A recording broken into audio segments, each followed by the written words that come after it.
Good morning, everybody. Good morning, everybody. Good morning. We are worried about time, and I would like to call upon everyone that's outside to make their way through to the auditorium. If we could get everybody inside in the interest of time, please. That will be appreciated. TDG, I will then perhaps ask that we start in the next 5 minutes, just so that we save time and do justice to the program of the day. We will then start in 5 minutes. I see there's a few people still coming in. We give them 5 minutes. Thank you very much.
All right. Ladies and gentlemen, my name is Dr. Yende. I'm honored to be directing the program today alongside Ntate Mabusela, It's an honor indeed for us to be here this morning. It's a Friday, and we'd like to make sure that we run the program as swift as possible. Let me start, though, by acknowledging DDG Mvalo, who's the CEO of Skills in the country. DDG, it's an honor to have you here with us. I'm looking for him. He was sitting here. I can't see him anymore. But I do extend our acknowledgement to him. I'd like to also acknowledge industry that's here with us, very important partner in our skills fraternity, labor, very important partner in our skills fraternity, CETA CEOs that I saw here, of which one was the program director yesterday from INCITA. Job well done there. Our learners and TVET college members, principals, regional managers, I'm seeing one coming in, and I also like to acknowledge the DDG for our community colleges.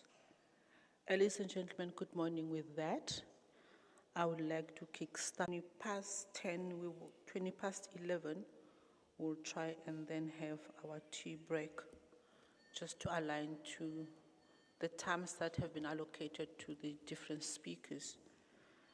Without further ado, I will then like to introduce our first learner that's going to come upstage to share their testimony with us, and that is Ms. Patricia Lefifi.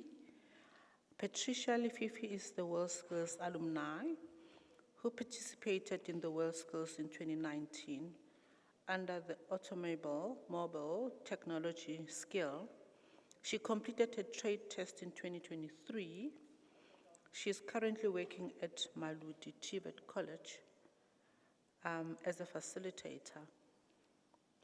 She is also Provincial WorldSkills South Africa expert for the automobile technology.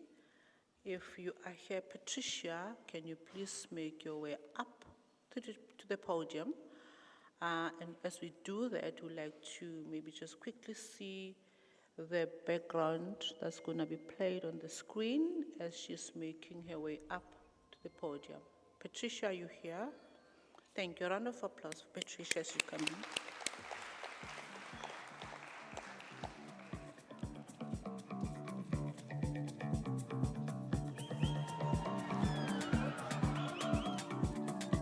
I'm here for the World Skills competitions, and it's the nationals. I'm competing in the health and social care skill. Basically what we're doing is we're implicating what we basically do in the hospitals, what nurses do, and caring for patients. So that's what we do in our skill.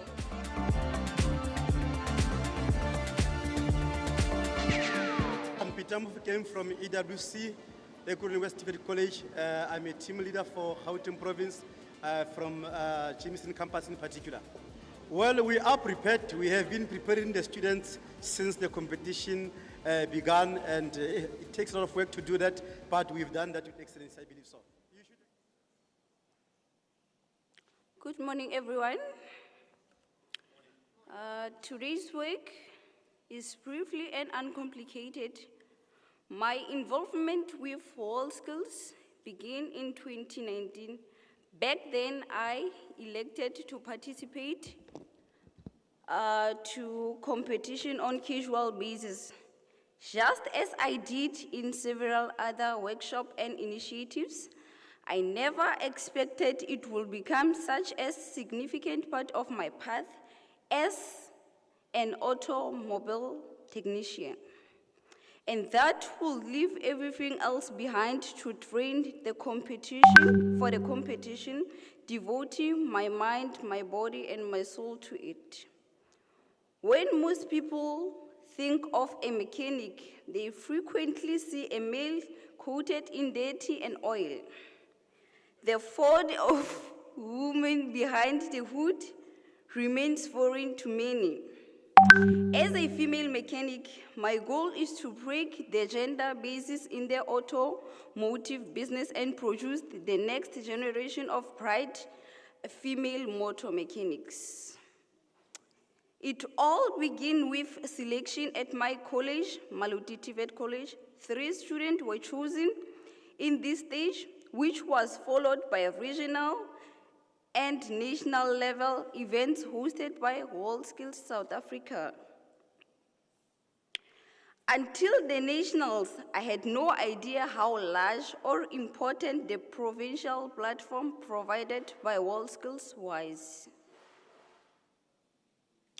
I was really fortunate to be selected as one of the top 2 applicants following the provincial rounds.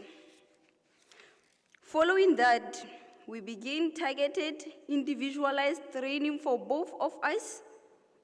In between training rounds, we planned to hold a series of selection rounds. This was done not to identify the best candidate, but also to see how much we could improve if given the right training and direction. And then to choose the candidate with the fastest learning curve. The first challenge I encountered was that I was the only female technician in the national finals.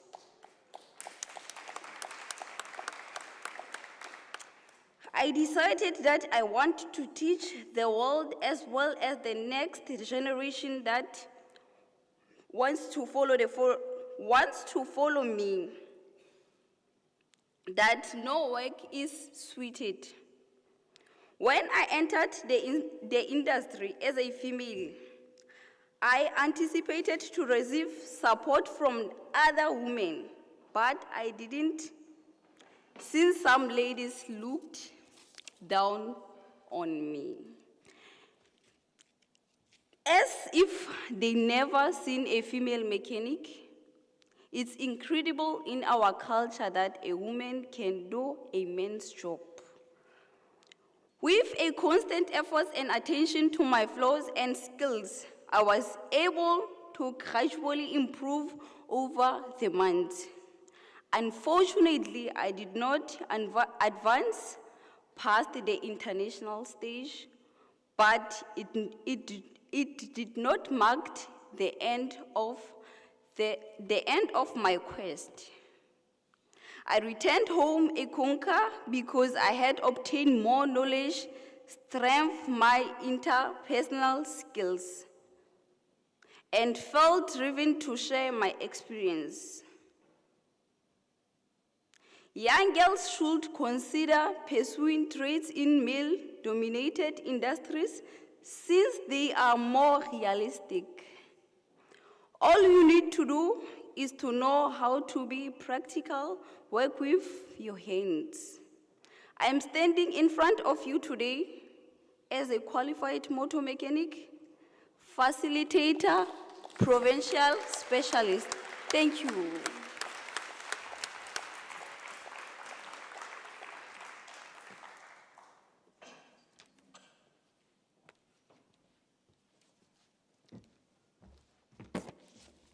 Thank you, Madam. Thank you very much, Ms. Lififi.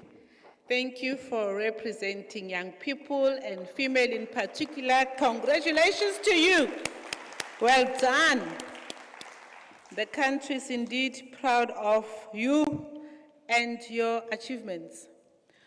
I do need to recognize Honorable Simelisizwe Sibanda, the Deputy Minister for the Ministry of Higher Education and Tertiary Education Innovation, Science and Technology from Zimbabwe.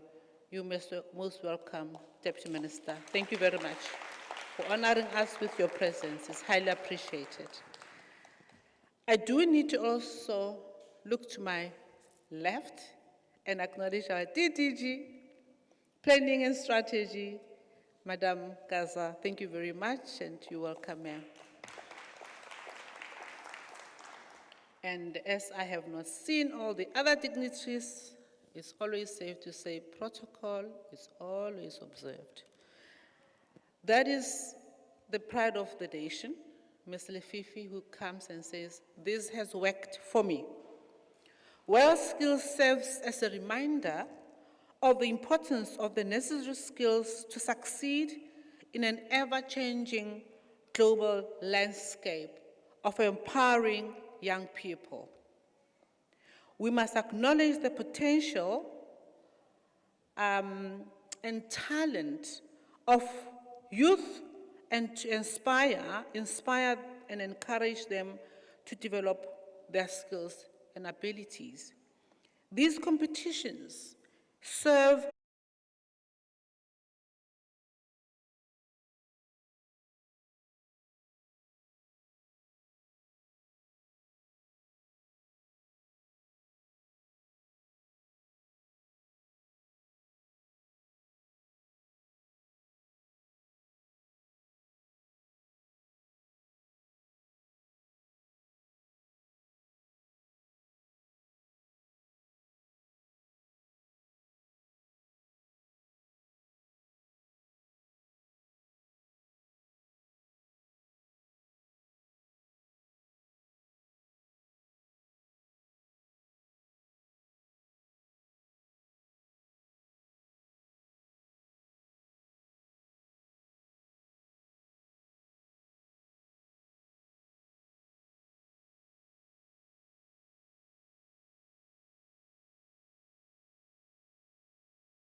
With that, can I then call upon Mihle? Please join us upstage. Thank you so much.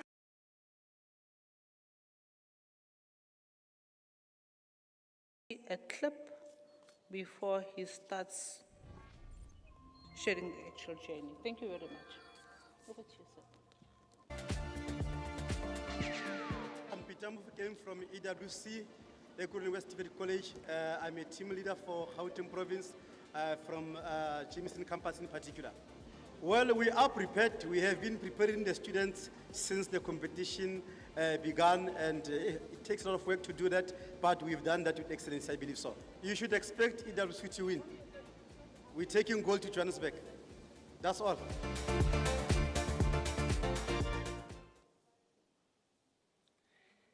Good morning, everyone. It becomes very hard to stand in front of everyone like this, and my heart is just beating now, and I don't know where to start.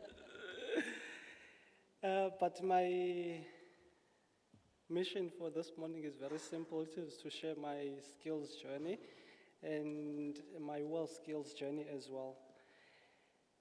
My name is Mihle Mvelakobe.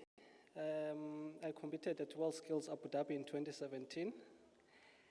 I actually prepared a speech, but as I'm sitting to forget things that I'm supposed to say, but I remember that, no, this is my story, I need to just own it. I was born in Flagstaff in Eastern Cape, and I moved to the Western Cape, identified as a slow learner. And I was told that if I go to high school, I will not make it, I'll be wasting my time, I will fail. So my journey started at a school of skills. That's where my passion for bricklaying started.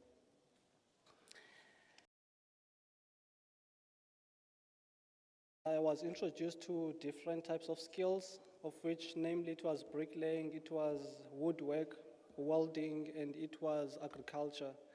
But my main focus was years at the school, and during the years, my teachers used to ask me, what is your way forward? What are you going to do? Trade that I am in. And I was told that at the college you will not be accepted because the school of skills is. But however, I was positive because I wanted to further my studies, I wanted to further my skill, and that was my main mission, to get into the TVET college. You are coming from a school of skills, and we cannot accept you. Kids that are coming from a school of skills have failed. out. That was the mission of entering into the TVET that I had. But however, eventually I was accepted, and the failures of the students that are coming from School of Skills. So I said I will make that difference and be the one that will show that even if you are coming from a School of Skills, I started at a college and I registered for NCV level 2 to level 4. My level 2, as I was told that I will fail, I failed. I failed hard to beat all those negatives that were spoken. I studied hard and I passed the second term and I continued. In September, I qualified to write all my subjects for the final exams. And that was great for me. And with that, I progressed to level 3. Level 3, I continued my hard work, my determination, and because I knew my purpose, I knew what I wanted each and every day. In my level 3, that is when I was introduced to the world skills. My teacher, Mr. Fatah, he's the one person I had for bricklaying, so he advised me, Mr. There's this thing that is called world skills, of which I did not know anything about it. And he said, try and see where it will take you. Coming from high school, they've done grade 12, I'm the only one that is coming from School of Skills. And we competed, I won, and we that were selected to provincial competition. I represented I went to the provincial and I represented the college alone. The other competitors from did not come. So my focus was me and the structure that I was building and the task that I was given. So I was competing against time and the standard. I won that competition. So I came to that year, 2017, I came to the national competition, yes, here in Durban in 2017. And for me, I was so nervous, but I remembered that this is my skill. I have passion for this, and those are the words that drove me. The competition was not easy. There were competitors from different provinces, and they were good in their capacity, and I had to just prove myself that I am the best. I did that, and I won as the best bricklayer in South Africa, and I went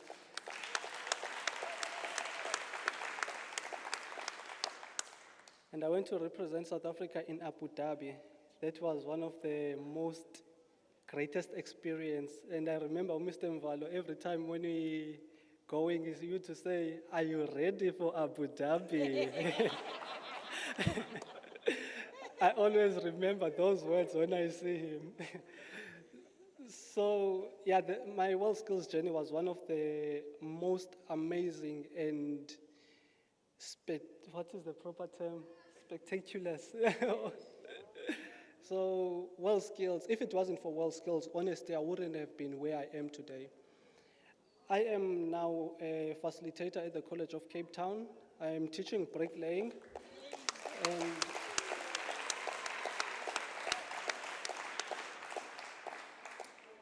I am a world skills provincial expert.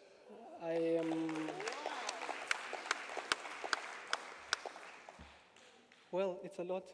It's a lot. Go for it. I'm a World Skills Champion Trust representative for Africa. We are 11 champions that are representing different regions all around the world. I'm the only one in South Africa. We are 3 in Africa. So our responsibility is to advocate skills, is to empower young people to take the roots of skills. It is to be the voice of world skills. So we go out there and we share to young people what skills is, what world skills is, and what world skills can do for you. I am who I am because of world skills. And what is mostly making me excited is that World Skills Africa is launching in the 18th of February, 17th 17th of February, the World Skills Africa is launching, and I'm truly excited about it and what the African people or young people of Africa will gain from this movement. So with that being said, I would like to thank you guys for this opportunity that I could come and share my story. It's not the entire story, but in future I will be able to share the entire story. Thank you very much.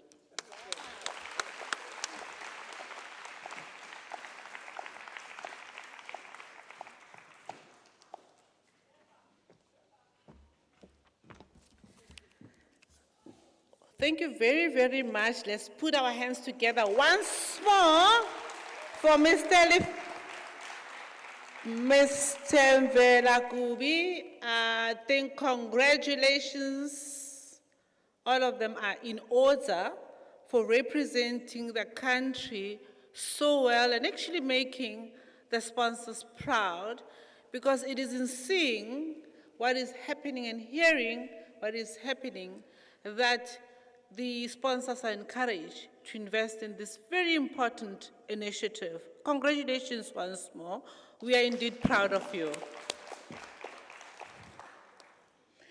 Just from your journey, I've learned, you see how old I am, but I've learned that patience is the mother of success, all right?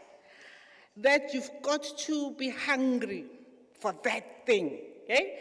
Young people say there's that thing that you've got to be hungry for. So you've got to be hungry for that thing. And you've got to be determined. You've got to have tolerance and just go for it. But above all, you've got to be patient, because there will always be stumbling blocks. But if you are focusing on the right thing, whatever that thing is for you, and you go for it, you go for it, you go for it, you'll be able to come to the podium and share such a beautiful story. Like Ms. Fifi shared her beautiful story. We really are indeed proud of you guys. As we move right along, I've got just one or two quotations that are skills related. The first one says, investing in youth skills development can transform young lives and entire communities. We know that for us, you can never forget your neighbor. Please don't. When you come to the suburbs, there's somebody next door that may need your help. Let us always extend that helping hand. Some of us are social workers, so we never forget about our communities, Bamvalo. As you know, our senior social worker in the making, but now our CEO of skills. The beautiful thing about learning is that no one can take it away from you. It is yours. It's the skill that you've acquired. It belongs to you. You can't actually say, now you can share, you can facilitate, but everything else is yours that you have acquired, and it's going to help you to empower other people. The last one is, my best skill was that I was coachable. I was a sponge and aggressive to learn. That is Michael Jordan. And the other two have got to recognize the authors. Ben Ki-moon, the UN Secretary General, spoke about investing in youth skills, and that is very important for community development. And the B.B. King, I thought B.B. King will talk about US musician and all of that, but he says the beautiful thing about learning is that no one can take it away from you. So congratulations to our young people as they get to understand why there is this investment that is coming from the department and that is coming from government. Congratulations to our department. We are really proud of you. And I've said, I think in one of the meetings, this is one initiative that we have seen being born as a concept.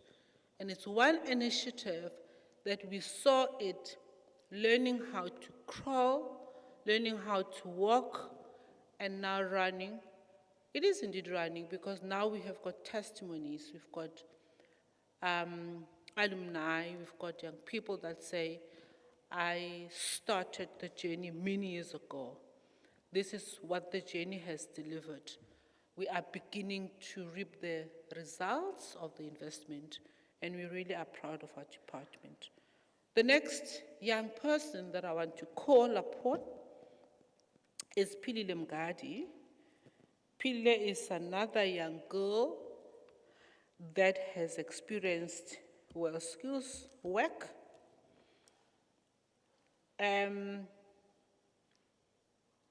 She participated in the Well Skills in 2019 under the electrical installation skill. She completed her trade test in 2021. She's currently working at Edison Power as junior quantity surveyor. I would like to invite her to the podium to come and share her journey with us. As she does that, are you here? I'm trying to look around. I'm not seeing anybody standing. Pilile, are you here? Yes, yes, she is. Please come up to the podium, and as she's coming up, we'll quickly also just see a brief journey on the screen.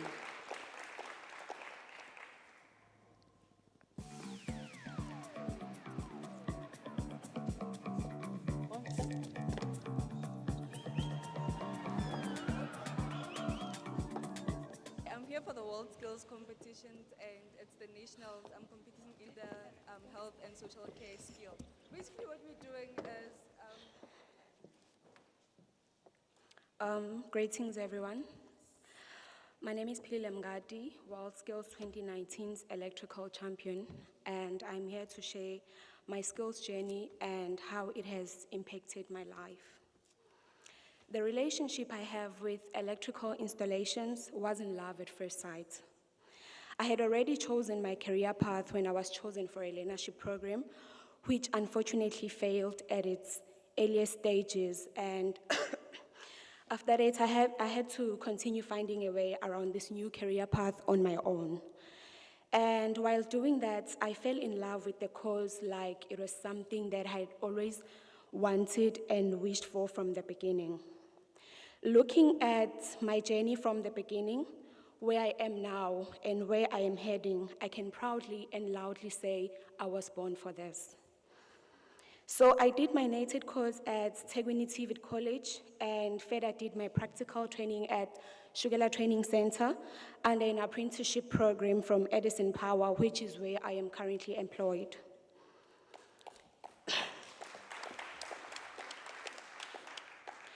During the course of my practical training, I heard about World Skills, and when I entered the competition, I never thought me representing my country internationally could be a reality.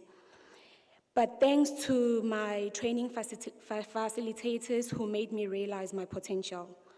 After the provincial competition, I realized that girl is able, girl is capable, and she will win.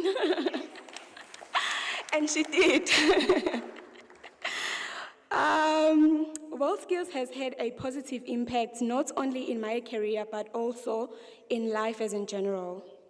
Ever since World Skills, I believe in myself and my abilities more. And amongst many things that have improved in my personal life due to World Skills, punctuality and time management takes the cup. Through World Skills, I realized the value of time. I learned that every single second counts. Because in actual fact, in the competition, you compete more against time than other competitors. Punctuality, I learned that punctuality is one of the aspects that's taken for granted, but it can make or break your career. Because with poor time management skills, you could miss that one opportunity that could have been your breakthrough. Moving on to the improvements in my career, I qualified as a trade-tested electrician, got permanently employed and promoted to junior quantity surveyor, junior QCQA, and junior site admin, which is the heart of the site's daily operation.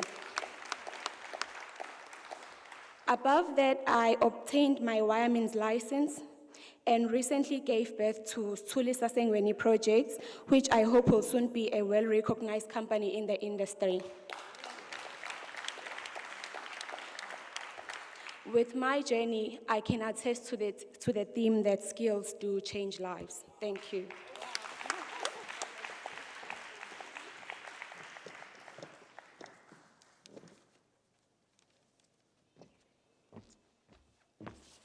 Thank you very much. And putting our hands together once more for Madame Gadi for sharing her very special journey with us and confirming that indeed skills does change lives. I liked that she says confidence. Confidence. You've got to go for it, girl. Ngathuki, don't be scared. Go for it, because it's in going for it that you'll be one of the best, and that's why she's one of the best today. Congratulations once more. And you know, in our profession, we always say, nah, the soft skills, not important. Do you know, no, give me the hard stuff, you know? Soft skills, nah. But you know, actually, you can lose your job because you're always late. And you can fail to become recognized for a promotion because you're always late. In fact, you can be disregarded and perhaps disqualified in this competition because time management is poor. Remember, they're given time to build whatever innovation they want to build and put together, and then the judges come. So if you don't take care of your time, you're out of the race. So congratulations for understanding that time management is very important. Well done once more to our 3 alumni, young people that are representing the country locally and in Africa, and we're really proud of you. We're putting our hands together for them once more. Thank you. We're moving now to our next item, which is going to be a presentation from a Chief Executive Officer, Mr. Anthony Hlongwane, or it says Hlongwane. If he is around, I'd like to recognize him and ask him to prepare to come up to the podium, however he is presenting, if he is ready. As he is joining us, I just have a few ideas to share with you, or messages to share with you. One is empower the youth with skills today, and they will build a better South Africa tomorrow. The true wealth of a nation lies not in its resources, but in the skills of its youth. The last one, skills are the fuel that ignites the fire. We have seen that fire in these 3 young people. Ignites the fire of youth potential. We've seen that, we've had that. Lighting up a brighter future, skills are the keys that unlock the doors of opportunity. With that, over to you, CEO. Thank you very much for joining us. Thank you.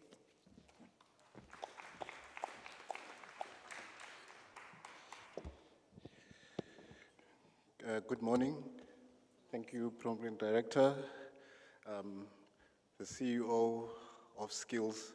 What a job description, and a very important one at that. I wish I was sitting in your position, but you already have it. I would like to observe all the dignitaries here and assume that all protocols have been observed, because I won't remember every single name. You've done the honors on our behalf, so we can just do the rest from here. I'm really honored to be here, and I think listening to our alumni is testament to the work that is being done. And I think we need to acknowledge your work and really be proud that we are doing something like this for the youngsters. I think we really need a round of applause for that. My job today is to really talk about, I have a very interesting job that we play with technology every day. When people talk about certain things that are in the future, I always say the future is here. We're not talking about things that are out there that are not here. So things that we thought are imaginable, when you look at movies in the 90s where they were talking about the future, those things are here today. We're no longer dreaming. So I'd like to start with this man here. And if I look around the room, there'll be a few apples that we'll see here. This gentleman defied all odds in how he did things. And one of the key things was him acknowledging that we need to influence the future at the moment in time. So as you sit here today, just remember that you need to influence the future. And we all have that responsibility. You know, I grew up in the township, and every time I go back and I see people who are, you know, older than me, but today they call me Bratoni. It's quite sad. And we need to turn the tide on that the elderly will remain elderly, the young remains young. And we can do that by ensuring that skills are developed and people have got meaningful work to do every day. So I'm gonna play a video. Sound? I've been thinking about it ever since. It's kind of bothering me. Have you guys seen these new stores that Amazon is building? There's no cashiers, no checkout area, no cash registers. You just scan your Amazon app, walk in, take anything you want, walk out, and your Amazon account is automatically charged, and a receipt is sent to you by email. I'm honestly not sure what to think about this. On the one hand, it is very convenient, even kind of cool. On the other hand, it feels like the next level of surveillance. It feels kind of scary to be normalizing this, and it is going to be normalized. This is the future of grocery shopping and probably all shopping, and I'll tell you why. Walmart, for example, says that they lose about $3 billion a year from theft. But it's basically impossible to steal from a store like this. You can go ahead and try, take anything you want, stick it in your pocket and walk out. You're still going to be charged. You can't even get into the store without scanning your app. They know who you are the moment you walk through the door, and they've access to your credit card. This means that Amazon stores will automatically be more profitable, and that will force all the other stores to either drop their prices to compete or adopt the same model, and I suspect they'll do the latter. So imagine that in the not too distant future, shopping as a whole is going to be basically automated surveillance. Interesting as well that the book of Revelation says that there's going to be a time when you won't be able to buy or sell without a particular mark. You can really see how something like that is possible now. You can't just walk into a store like this and try to buy something with cash. It's not even that they won't let you use cash, you just can't. It's impossible. So again, it's convenient, but I think kind of scary. What do you guys think? So that is here. You might have seen reports of Amazon entering South Africa. These things are here. In the background sits a lot of skills that we need to develop in order to meet this demand. So I'm going to start briefly, and I'm sure we've all seen these slides before, so I'm not going to spend too much time on that. But with each industrial revolution, there were certain skills that were coming out of that. And as we move on, new skills are being developed. And I think we need to really take a hard stance on how these are evolving. So there's basic skills that we cannot do without. A plumber will always need, an electrician will always need, so we definitely need to develop. But equally, we need to develop new skills that are meeting this demand. And I'd like to believe that's where the future of job creation is going to come from, entrepreneurship is going to come from. I'm glad one of the ladies here spoke about her own business that has evolved. So we need to also develop entrepreneurship. So I work with one institution in South Africa, Mill Park, where we develop entrepreneurship. And some of us who've been here, we've got the scars, so we can mentor those who are still coming about, and that's very critical to do. So I think if there is any additional stuff we need to do is that element that some of these guys, as they develop their skills, let's develop them to add to their skill as the element of entrepreneurship. And I think, ma'am, you spoke about the soft skills, and I'll touch on that. It's equally important. One of the factors, some people ask some of us, where do we find the time? God gave us 24 hours in each day. It's up to you how you slice it up. I need my 8 hours to sleep because I'm diabetic, else I'm going to be grumpy. But the other time, you need to use it productively. It's okay to meet friends, but if you're meeting friends every day and you're not talking anything meaningful, then you're not using your time wisely. So it's important to really divide your time amongst the important things. So the Industrial Revolution, as it's evolving, there is complexity of technology on the one end, and there is evolving skills on the other hand. And we need to find a union where we actually create the right level of skills.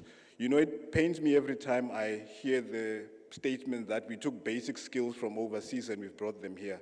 In the ICT industry, we export quite a lot of our money and we import skills from the likes of India into SA. Why don't we have the centers here in South Africa? And the skills are here. They're sitting in KwaMashu, they're sitting in other areas of the economy that we can actually develop the skills. And it's about time that we actually harness what we have and leverage it for the export market while we're servicing our domestic needs. The key pillars of the fourth industrial revolution, on the one hand, it's got its core technologies. We've all heard about AI. I mean, some of you today, when you marking assignments from students, you have to check if ChatGPT was one of the things, because you put a question, they put it on ChatGPT, it gives an answer. But you can see from the algorithm that this is not someone's thinking, it's a computer. There's collated a lot of information into this, and we mark you down, you won't get a mark for that. So while ChatGPT can help you, it at the same time doesn't allow you to learn. So being at an academic institution for you to learn, ChatGPT can be used for other things. These days when you're taking photos with people, be careful where your image is, because with the technology that we have today, we can change where you are and position you elsewhere, and that photo becomes reality to the rest of the world, because the intent for which it was taken and the usage of it could be two different things as a result of these technologies. But they're bringing a lot of exciting stuff. I mean, someone spoke about the healthcare industry. We developed during COVID a solution that enabled those who are coming back into the hospitals to be able to be queued as they come out. So Ugogo can be sprint through the queue to go get her medication, she's out. Someone who's here just to pick up medication will move through the space. And that hospital in Tsakani could process people quick, and the queues were eliminated, because during COVID, we didn't want people to congregate in large numbers. So this was enabled through the element of technology, using the 5G network, using the SMS functionality, and all the other data that we collected about patients. We could move them through the queues very quickly through that. So there is a lot of changes that are happening. I'm sure you will see when you're downloading on your phone, when you've got 4G versus 5G, the speed at which you do stuff, right? If you work in a factory, you'll see the number of devices that are sitting in the factory. So all of these things are being, someone from the Tshwane Automotive Economic Zone was here yesterday. And as they speak, when you go into that factory, there's a lot of devices that are there. I mean, when I was here in KZ, and this is my third home, by the way, I worked for Mr. Price as the CIO there, and we built the DC as you're driving out of KZN in Hammersdale. In that DC, when products fly in and fly out, it's all automated. One of the key fundamentals that I do is that when we put technology, we shouldn't lose jobs on the other end. We need to focus on reskilling. And there's people from COSATU here. It's important that we start engaging as, institutions, industry, to make sure that the element of reskilling happens. Technology should not necessarily take, it must complement each other. There's things that technology can do and there's things that technology cannot do. So all of these things here help us with a few things that I'm going to talk about in a brief moment. But these are the key technologies. You've seen the AI element. Data is a key thing.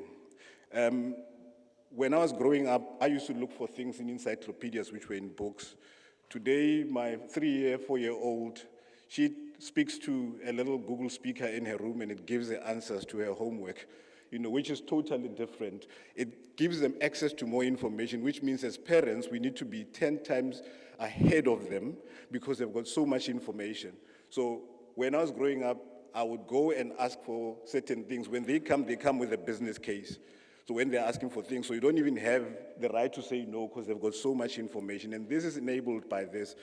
If you think of kids, I mean, someone was saying they're a slow learner, which I don't believe. I think sometimes we give labels to where labels are not intended for. So if I'm not good academically, I'm good at something else. So I'm faster here, I'm slower on the other side. So I think the words we use as well should encourage than to destroy people. Because when you say to someone you're a slow learner, automatically I feel down. Whereas when you say, well, here maybe you need to work more, whereas here you can excel without really putting the effort, which is very important that we look at that. So the reality is that all these, and I'm not going to touch all of them because there's a lot. One of the key things is cybersecurity, and we know in a country like ours that, security is a major threat. However, most of us at one point in our lives, we have experienced where you're using this technology and something happens that you either lose your money. Cryptocurrency is one of those things. I've yet to meet someone who's made a lot of money who would invite me to try and make money with me. Everyone makes money on their own and employers to do the rest of the things that they want from us. So when you get that message on Facebook, wherever, take time to study these companies. Cryptocurrency is a way of making money, but go to the most relevant institution and the most reliable ones, because everyone else does other things. I'll move to the soft skills, which is what we spoke about earlier. I've pulled from the World Economic Forum a report that looked at skills in 2015 and 2020, and I'm yet to look at the recent one. But you can see in there that on all of those soft skills, problem solving is the number one thing, and it has remained constant in this space. So one of the skills that we need to make sure that we harness is exactly that. How do we solve problems? And it's a very important thing to look at that. There is, programs like your design thinking programs that we can put in here that enable people to look at how you move from a problem to a solution very quickly. It's got about 15 steps, and you can move through those 15 steps very quickly to a prototype. So when you go and present something in the 14, they will want to see something. So if you're in the healthcare space or you want to convince someone, it's important that you are able to drive that. I'm not going to touch on all these skills, but this presentation is available. So those are the key skills that you need to have. You need to understand the technologies on the left and on my left, and you need to have the soft skills on my right to make sure that you meaningfully make impact in the fourth industrial revolution. What are the opportunities? When we're dealing with technology, one of the things that we always look at is improved productivity. We lost industry in South Africa around manufacturing, that it moved to China. So all of us, as we're wearing something, if you look on your label, it's made in China. It might be designed here, but it's made in China. You look at both Theo, who started Day2, and Legao, who started Drip. Their shoes are not made here, but we a proudly South African brand. So the elements of productivity will make sure that we bring back those industries here. So it's important that we start looking at how do we build factories again and make sure that the element of productivity is in there. Flexibility. When you're running a business, things change on the fly. So it's important that you look at flexibility, and the right technologies allow us to do that. Monitoring and maintenance. In the mining sector, we've started to do what we call preventative maintenance. So most of these things have got IoT devices that are attached to them, that we are able to see them from a control room and be able to say to the mine, this machine is going to break in 2 months' time. The part is available in China today. Let's order it. So even before you could have a breakdown, we're already fixing that particular thing. So as the students are learning all these, more so like someone was talking about electrical, my interest is also in energy. We need to build these things. Like, for example, if a solar panel is hit by Joburg, we're starting to see these tennis balls hitting the solar panels. That should report to the supplier to say we're seeing a demand in South Africa, ship, so that we don't lose the productive element in our space. Value chains are very important, and streamlining value chains is important. I spoke about the MRP example where when product lands, it exits. Mr. Price is an interesting business case that if anyone is studying an MBA, go and ask them to give you the data to study it. We all buy from there. A t-shirt can cost you 100 rands, and they're still in business today. How do they make that work? It's because they streamline their value chain. From the product leaving China to the point that it hits the floor, it makes sure that 100 rands deliver some return on investment. So we need to start making sure that we're using technology to drive that. Improve worker and general safety. And this I'm very passionate about. That's why I spoke about COSATU, because every time we speak about that, we talk of job losses. For me, there's job opportunities, because there are people that we can move into new skills in that space, and technology allows us to do that. There's new business models. Today, most of us can sit in our couch but still interact with Pick and Pay. There's Zulzi in Joburg. I'm sure they've moved now because they got funding. I'm sure now they are flying across this. On Zulzi, you can order anything from any of these, and that's what brought 60/60 onto the market, and Zulzi supports 60/60. So you have now a new business model that you can sit on your couch and still order. In the past, we used to go to movies. Today, we watch movies on Netflix. So as a movie launches in the States, we are already here. There's a new business model. And it's important for us to recognize that for us to evolve, we need to be staying ahead of the business models that are out there in the market. Now, for me, this is the most important slide, because all of these things that I was sharing, probably you know them in one shape or another. For us, how do we make a game-changing approach to this? And for me, it's a tripartite that happens between government, industry, and institutions of learning. On the one hand, we need to find a way that policy formulation allows us to do certain things at the speed of light, and it streamlines how we do things, and also the funding mechanism. So, I mean, the young lady spoke about her business. Is DTI close to what the skills program is doing, that things can move very quickly? So as we see these young people that show interest, already there's a program from DTI that drives them. SARS is here to teach them about, tax matters, so that when their business are flourishing, we are able to drive that. So it's important to have that. From an industry perspective, I work with a lot of banks, so most of our clients are banks, and we drive skills in the ICT space. So one of the key things is people want to go to varsity to get IT training. It's no longer that necessary. I still believe that a degree is important, but you can get certifications from the likes of Microsoft. I mean, I was interested to see in Limpopo when I went for their annual, I think it's a fundraiser of sort, because everyone was pitching money. I saw lots of billions there. I hope the billions land in Limpopo at some point to deliver some of these things. But you can actually set up centers where you put kids who study Microsoft Office 365. That every government department can be serviced through one center in a province that delivers to the masses. And that's one way of delivering the skills that we need at an industry level, where government makes a calling, the industry brings the students together, and we make sure we train them, and they certify in Microsoft, Google, and AWS as one of those key things.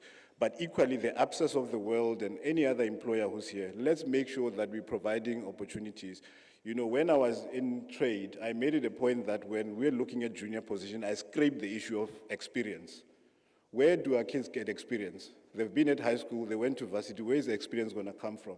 And it's incumbent on all of us who are in positions to make sure that we're providing these experiences by taking out some of the barriers for people to enter to gain the experience that we need. For the institution of learning, I think it's important that industry, government, and institutions, we relook at how we are teaching, and also creating this element of hybrid. I spoke about certifications versus degrees, and also the element of physical versus online.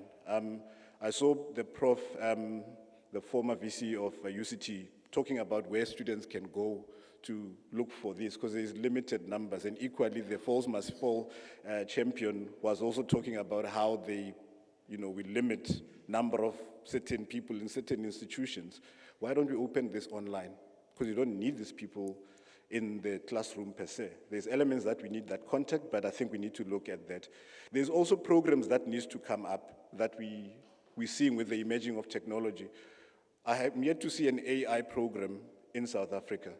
All of them are overseas. Where's our AI? Where's our augmented reality programs where we are developing the skills? I was actually excited, and I paused for almost 2 hours because I was intending just to be 30 minutes at the exhibition center, and I saw 3 strands that caught my eye. And one was the robotics one, where these kids were building a robot that was supposed to work. Then, it was failing, and I could see that. And like in IT, failure is one of the reasons. You fail fast, you learn fast, you move on. And that's the message that I gave them, to say, don't be disgruntled. What you see out there, we fail, and sometimes we spend nights trying to make it work. Just pick up what went wrong, fix that, and you can move on. So it's important that we look at these programs in that format. So in closing, I think for us to deliver sustainable solution, we need to orchestrate through a collective effort across these three entities to make sure that we can transform the skills and take advantage of the fourth industrial revolution. I hope my talk added value to the program. Thank you so much.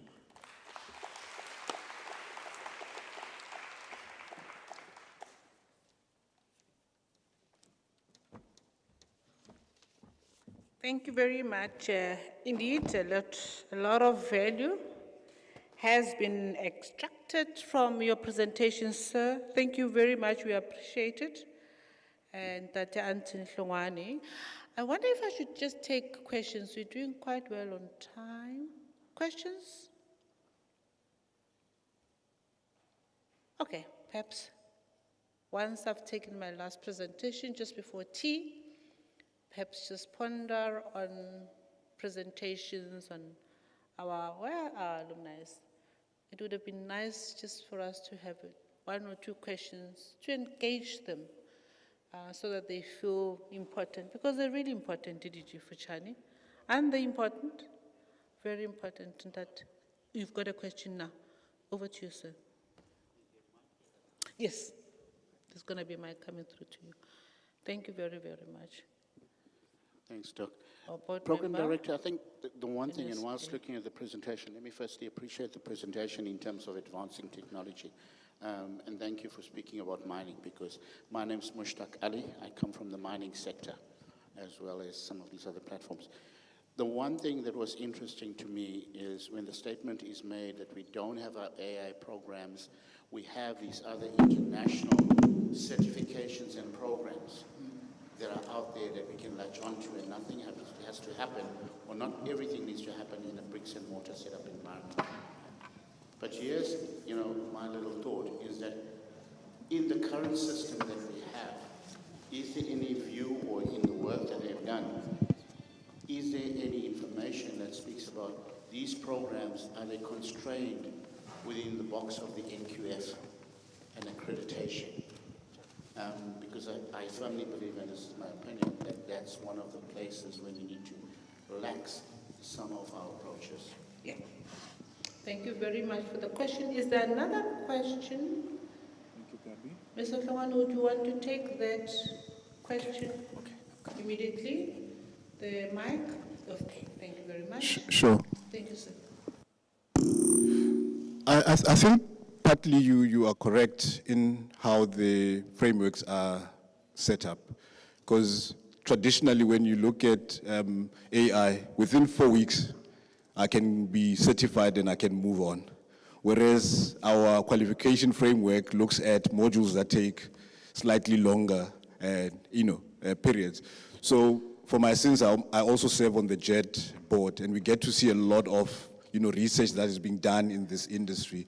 And I think at some point we need to find the meeting of the minds between flexibility and speed of execution around some of these programs. But I don't think we need to wait for the framework.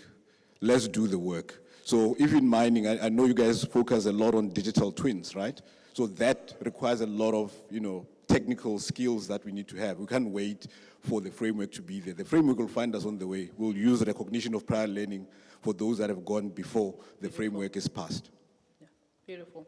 Thank you very much. Let's just put our hands together for that.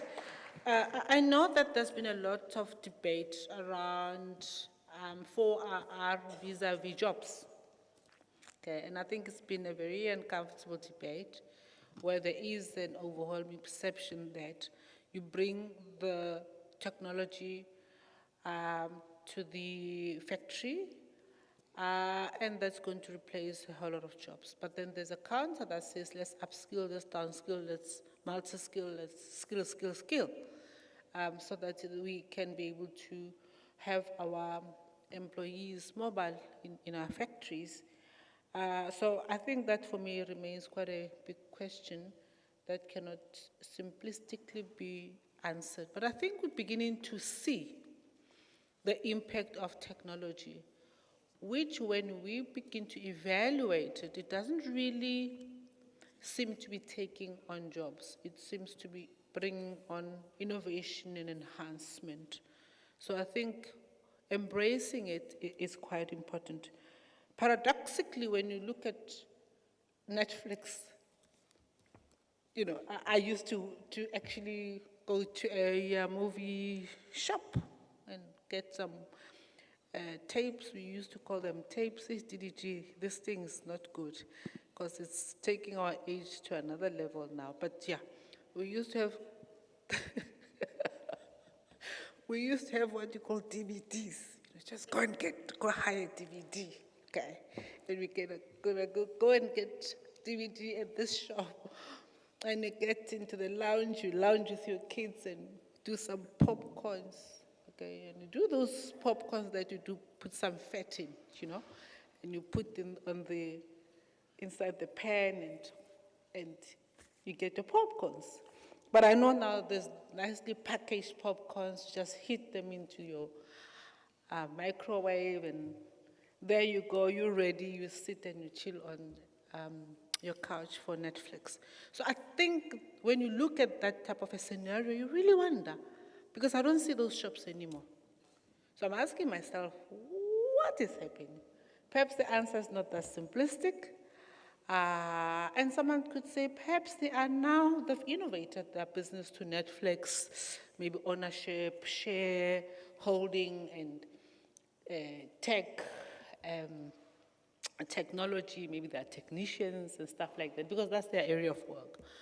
So, but with that said, globally, the industry is embracing innovation. And for us to then be global competitors, we need to match the trends. Thank you very, very much once more, sir. We appreciate the presentation.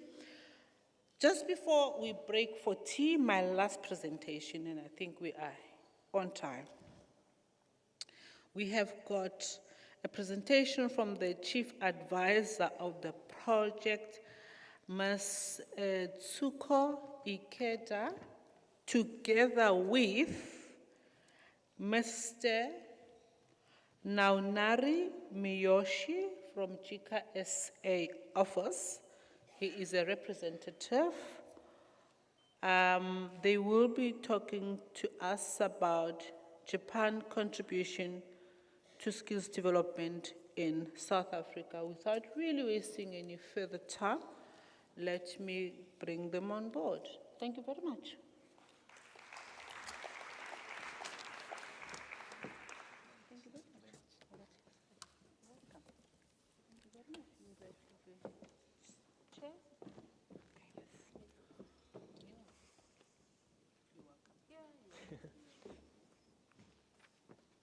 Okay, thank you, Program Director, and good morning, everyone.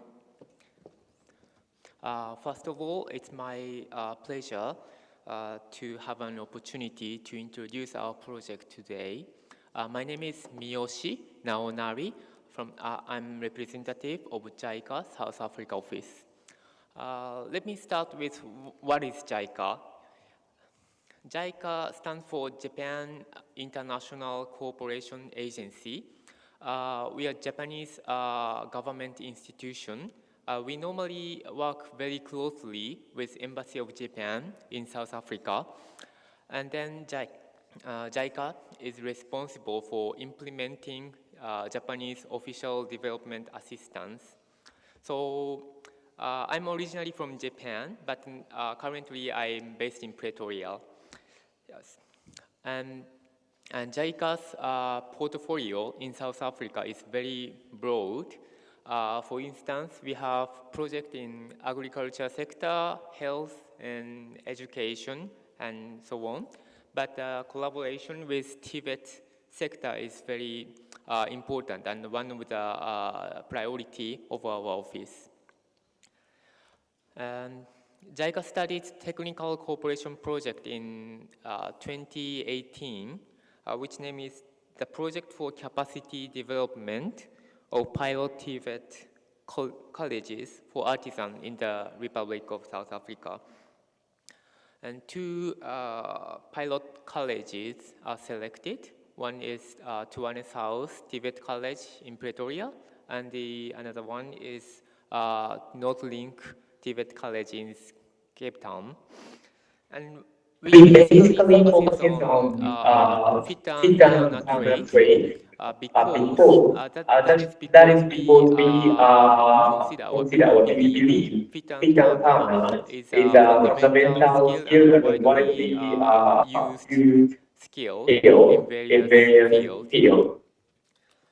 And during 5 years project, we developed the training material. We call it sub-training material for fit and corner. And we don't forget soft skills. So we also developed the material for soft skill. And we dispatched Japanese experts to Tibet colleges, and then we are doing technical cooperation in collaboration with two pilot colleges and then Department of Higher Education and Training. Picture now. Yes. And finally, our project will finish next month. Yeah, so today we have Ms. Ikeda, the team leader of the consultant team. And then so let us introduce what we did and what we achieved through this project. Over to you, Ms. Ikeda. Thank you very much. Thank you, Mr. Good morning, everyone. Ladies and gentlemen, my name is Etsuko Ikeda. I'm a chief advisor of Vajayita project. And already we mentioned we spent about 5 years already in South Africa and really supporting Tibet colleges and also encourage practices in the two Tibet college. As already he mentioned, we supported Northlink Tibet College in Cape Town and Swan South Tibet College in Pretoria. Of course, our main counterpart is the head. And also, our project purpose is Tibet College contribute to supply quality fit and turner artisans to industry in South Africa. We focus on fit and turners, but we also develop many, textbook and training for soft skills. Because as former presenter said, soft skills is very important to get to be employed and also to be confident in the workplace. Okay, we have four components. The first one is training materials creation. The second part is training of facilitator. And third part is strengthening the workplace learning. And finally, we also conducted employment support. So first of all, I will just show some good practices that if you can apply for your own college future. I just want to show some pictures and good practices. Okay, this is just quite small. We have fit and turners, some training materials, and many topics there, soft skills like this. And already the apprentices is conducting practical training in a classroom and workshop by using our training materials. So we can just do some trial, and then expert will check and revise the textbook again. So this is one of our achievements to make training materials. And actually, we already uploaded all the sub-training material on the National Open Learning System of the head. So, if you already registered or you register the NOMS, you get access to our sub-training materials easily. And for in the research material, we have set of for the apprentices. So, that says assessment workbook for apprentices. So apprentices can learn by themselves. Yeah. So that is one aspect of training and materials. Okay.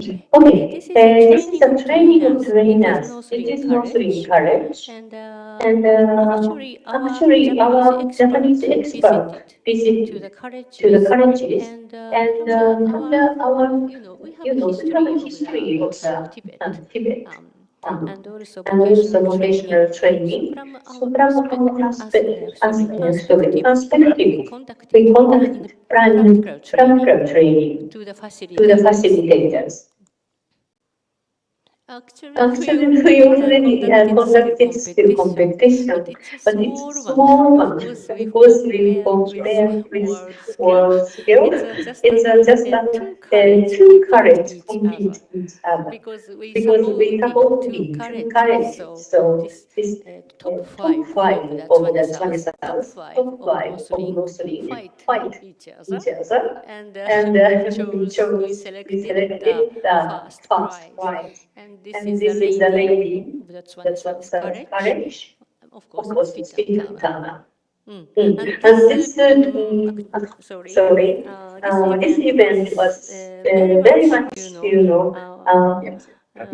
much, motivated motivated the the apprentices, apprentices, and and also also make make so at the at the center, center, it's it's developed their developed their skill very skill very much, much, and and collaboration collaboration between between industry are industry strengthened strengthened because because many many judges are judges are from from industry industry organization. organizations.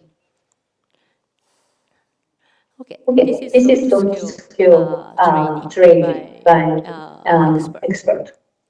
Okay, and in And in addition, addition,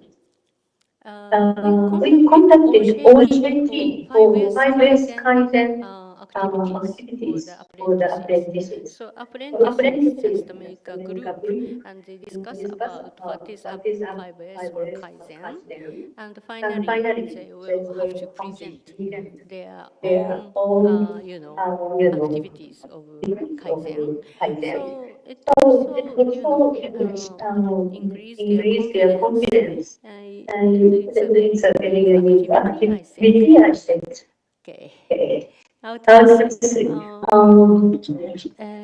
Many of our, our, you know, sorry. Most of our apprentices go to the factory to learn about real production about 1.5 years. So at that time, we and the facilitators and the cost manager and our expert visited the factories and to observe the actual workplace learning status. And we found gaps and challenges that apprentices are facing. So, and as a result, we found that the dialogue and communication between facilitator and mentors is lacking. So we proposed to hold our facilitator-mentor exchange workshop. So that's after that, they can exchange what is happening in the factory workplace learning and what is happening in the college learning. So it is a good opportunity. It gave a good opportunity for apprentices to be received a much influential training. And also we had some, cost promotion. Like this we call business branch. We invited more than 80 organizations to introduce what is the course program, what is the, their apprentices' skills. Okay. Okay, lastly, we are also conducting employment support. So after graduation, many of our apprentices, suffering to get a job. So our Japanese expert conduct staff training on job hunting and business startup, and also entrepreneurship trainings. And we hold job fair in both college, and many students can access directly to the company's staff and get many information. It's like an exhibition. It's like an exhibition of this event. Finally, it's last. We have a Notion development because database is very important, to organize the employment support services. So we put in all the information of the apprentices and companies in the database. So we hope that this tracer survey will continue, and our college can sustain the database for the future students' employment. Okay.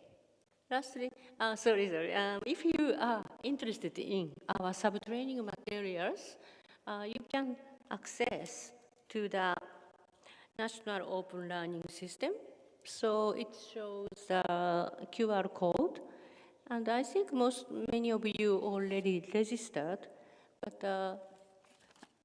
if you need assistance, please contact Mr. Kennedy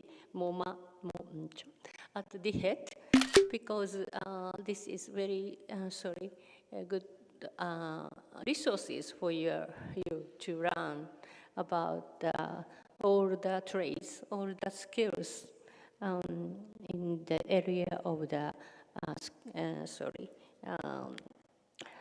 Tibet. So we believe our activity empower your artisans in your country, and I hope they will be a skilled worker in the future. Thank you very much.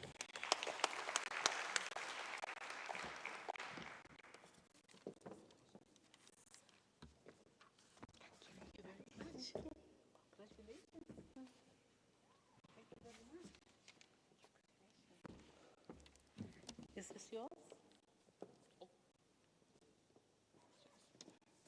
Thank you very, very much.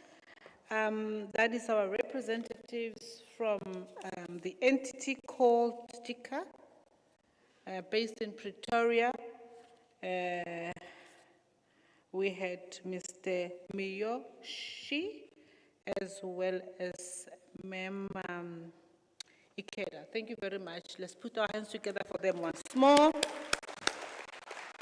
They are indeed running a very important program of training fitter and turner to our young people. It's a very important trade, highly used in our mining, in our steel companies, and many other hard engineering companies.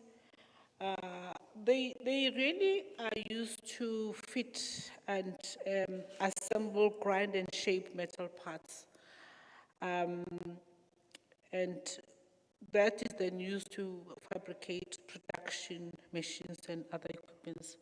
So I think it's very, very important, and it's good that we have this partnership at DDG, and we should keep the relationship going because we need them. Moving right along, we are right on time. I'm actually quite proud that we've managed our time. That soft skill, DDG, we've mastered that soft skill. We are well on time, and I would like to thank all the speakers that supported the program this morning. I want to also thank our alumni that came and shared their stories with us this morning. In fact, I do have just a message for our alumni, but together with all our learners. And really, that is just a message to encourage our young people. Those that are already in the program and those that are wanting to be in the program, may their journey in skills development be filled with exciting challenges and valuable experiences and awarding achievements. We are, as the Skills Fraternity, sending our warmest wishes to all the young minds out there. May they embrace the power of education, training, and skills to build a brighter future for themselves and the world. May they also find ways to create or actually contribute to the creation of a supportive skills ecosystem that encourages entrepreneurs to turn their ideas into reality and contribute to economic growth. To all of them, may they embrace innovation and problem solving. This event is a tribute to their resilience. This program, actually, it's a program because it's a continuous program. It's not once off, it started somewhere and it's going somewhere. We want to empower all the young people with the support and the leading entity, our Department of Higher Education and Training. In our townships and our rural areas, it's very important for them to feel that they are part and parcel of the skills ecosystem. We want them to embrace the power of knowledge and equip themselves with skills and become the change they want to see. Skills indeed does change lives. Colleagues, we have come to the end of part 1. We will then be breaking for tea, but just before we do that, I would like to just perhaps advise that we need to then have 30 minutes for tea. We're breaking now, just about 20 past 11, and we should then be back at exactly 10 to 12 so that we can manage that program quite swiftly. And when we come back, our CEO of NSF will then lead the program. That is Mr. Mabusela. From my side, thank you for the opportunity, thank you for listening, and to the department, thank you for the opportunity for me to lead this first session. Before I sign out, I would like to find out if there are any burning questions for the last speakers. Input, question, going once, twice, and thrice, and closed out. There's a grand somewhere. Okay, sorry, I apologize. Thank you. My partner in program directing has just helped me. Thanks, Mr. Babusela. Let us then get a mic, roving mic to the question over there. On your side, to your right, ma'am. Thank you. Thank you, Program Director. I think this question is triggered more by the presentation by Mr. Tongwane, but it's not necessarily a question for him. I think possibly DDG, Mvaro, colleagues from the QCTO can also contribute to the answer. So the debate around 4IR and the effect that it's going to have on work and skill in our country in the future, I think it's very common. And I think one of the questions that might be relevant for us here is whether we have any concerted programs that are aimed at pivoting skills towards 4IR in the country in a much more structured way. I know that there are, from various sectors of skills development, a lot of activities taking place, but what are the coordination efforts that we are beginning to put in place to make sure that we can move in a concerted way towards 4IR in relation to how we do skills in the country? Thank you. Thank you very much, sir. And your name is, sir? Apologies. My name is Tapelo Mulapo. Thank you, Tapelo. Thank you, Mr. Mulapo. I'm going to ask the DG to talk to that. But I think from Mr. Tlongwane, he did mention collaboration, the importance of collaboration. Yeah, the DGs are saying who's taking it. But I know they're very capable. One of them is going to take it. Mr. Tlongwane mentioned collaboration where the department, together with government, institutions of education and higher education and industry should collaborate to make sure that this happens. But I want the technical response from the department. The roving mic. I saw the lady at the back. Please? Okay. To the front, ma'am. I think they understand the background. It's about the background, yeah. Thanks, DG. Okay. Once again, a very good morning to all colleagues, and recognizing, obviously, our Deputy Minister who's with us from the Republic of Zimbabwe. He has been with us since yesterday. We had some good times together, taking him through into a number of programs and projects that we're involved with as a Department of Higher Education and Training and the post-school system in general. What perhaps maybe I want to begin with is that the Minister of Higher Education and Training, Science and Innovation, Professor Blaine Zimande, appointed a ministerial task team on Fourth Industrial Revolution. And it's very interesting. That information, colleagues, is available in our website whereby everyone can access, because there's a number of recommendations there, in particular around the area of curriculum transformation and what needs to be done by the post-school so that we can respond, in our Fourth Industrial Revolution. I know the agility is always the case, because colleagues are saying, and I know whether you're with a business or whoever at Network, they'll say we take time to produce or to, I see, say, next to me, we take time in terms of our accreditation and qualification development and so on. Good news, I know I'm going to give also my esteemed DGs, they are all here, fortunately. What I can mention, if you look into the TVET sector, for example, we are now integrating robotics, amongst others, into our programs and civic programs in our TVET education. So that will be including programs such as computer science, information management, including subjects such as mechatronics, as well as concepts such as digital skills. So it's some innovation that we're already implementing. I know I was checking at some point with one of my colleagues. He was saying, if you look into the TVET, about 15 TVET colleges just this year, which are implementing, fourth industrial revolution related programs. Well, if you go to our universities, it's quite very huge in terms of your fourth industrial revolution related programs.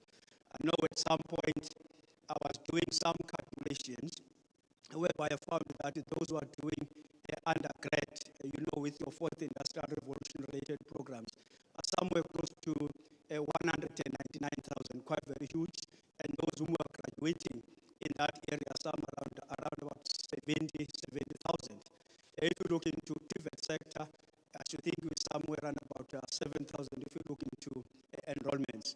But then obviously my esteemed colleagues, especially the CT, DDG CASA is here. I don't know who else is here.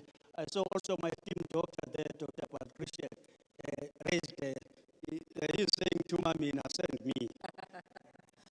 Okay, let's have the TDG, and we'll get the regional manager, Dr. Patricia, to also give us a view on that. Thank you. Thank you very much. Thank you, Program Director. Thank you, DG Valo, and good morning to everyone present. I'm going to be very brief. I just want to say that for the community education and training sector, we are still a little bit behind, and there's still a long way to go.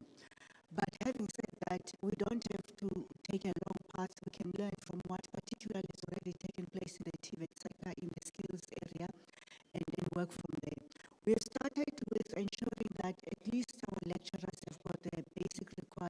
digital skills. And we've partnered with NEMISA in this regard. And we've already trained over 1,000 of our lecturers on digital skills with the assistance of NEMISA. I also want to indicate that none of this would be possible without the support of the CETAs, because they are the ones that are supporting our centers to have ICT labs, for an example. Because training and not having our lecturers exposed in terms of the skills that you are training them would be a futile exercise. And of course, we want this to also translate to the benefit for the students. And we're starting with the lecturer so that they can then multiply and massify that training to the students. And that process is also already happening. We are hampered by challenges of infrastructure. We are hampered by limitations of ICT labs. And we are further hampered by internet connectivity, because having a computer and not having internet, and Wi-Fi is like oxygen these days. Not having that becomes a challenge. I'm also pleased to indicate that in that regard, we've partnered with Santec and ICASA, where they are putting fiber networks in 54 of our centers.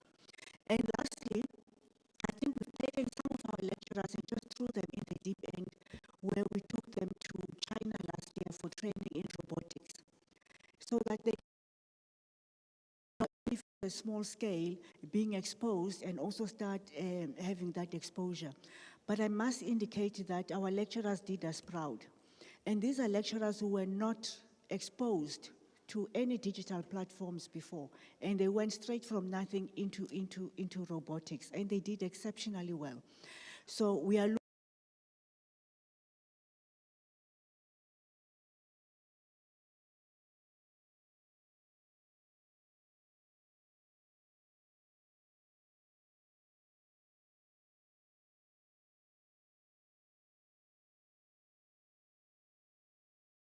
from today, and especially the reflections from and testimonials that we have.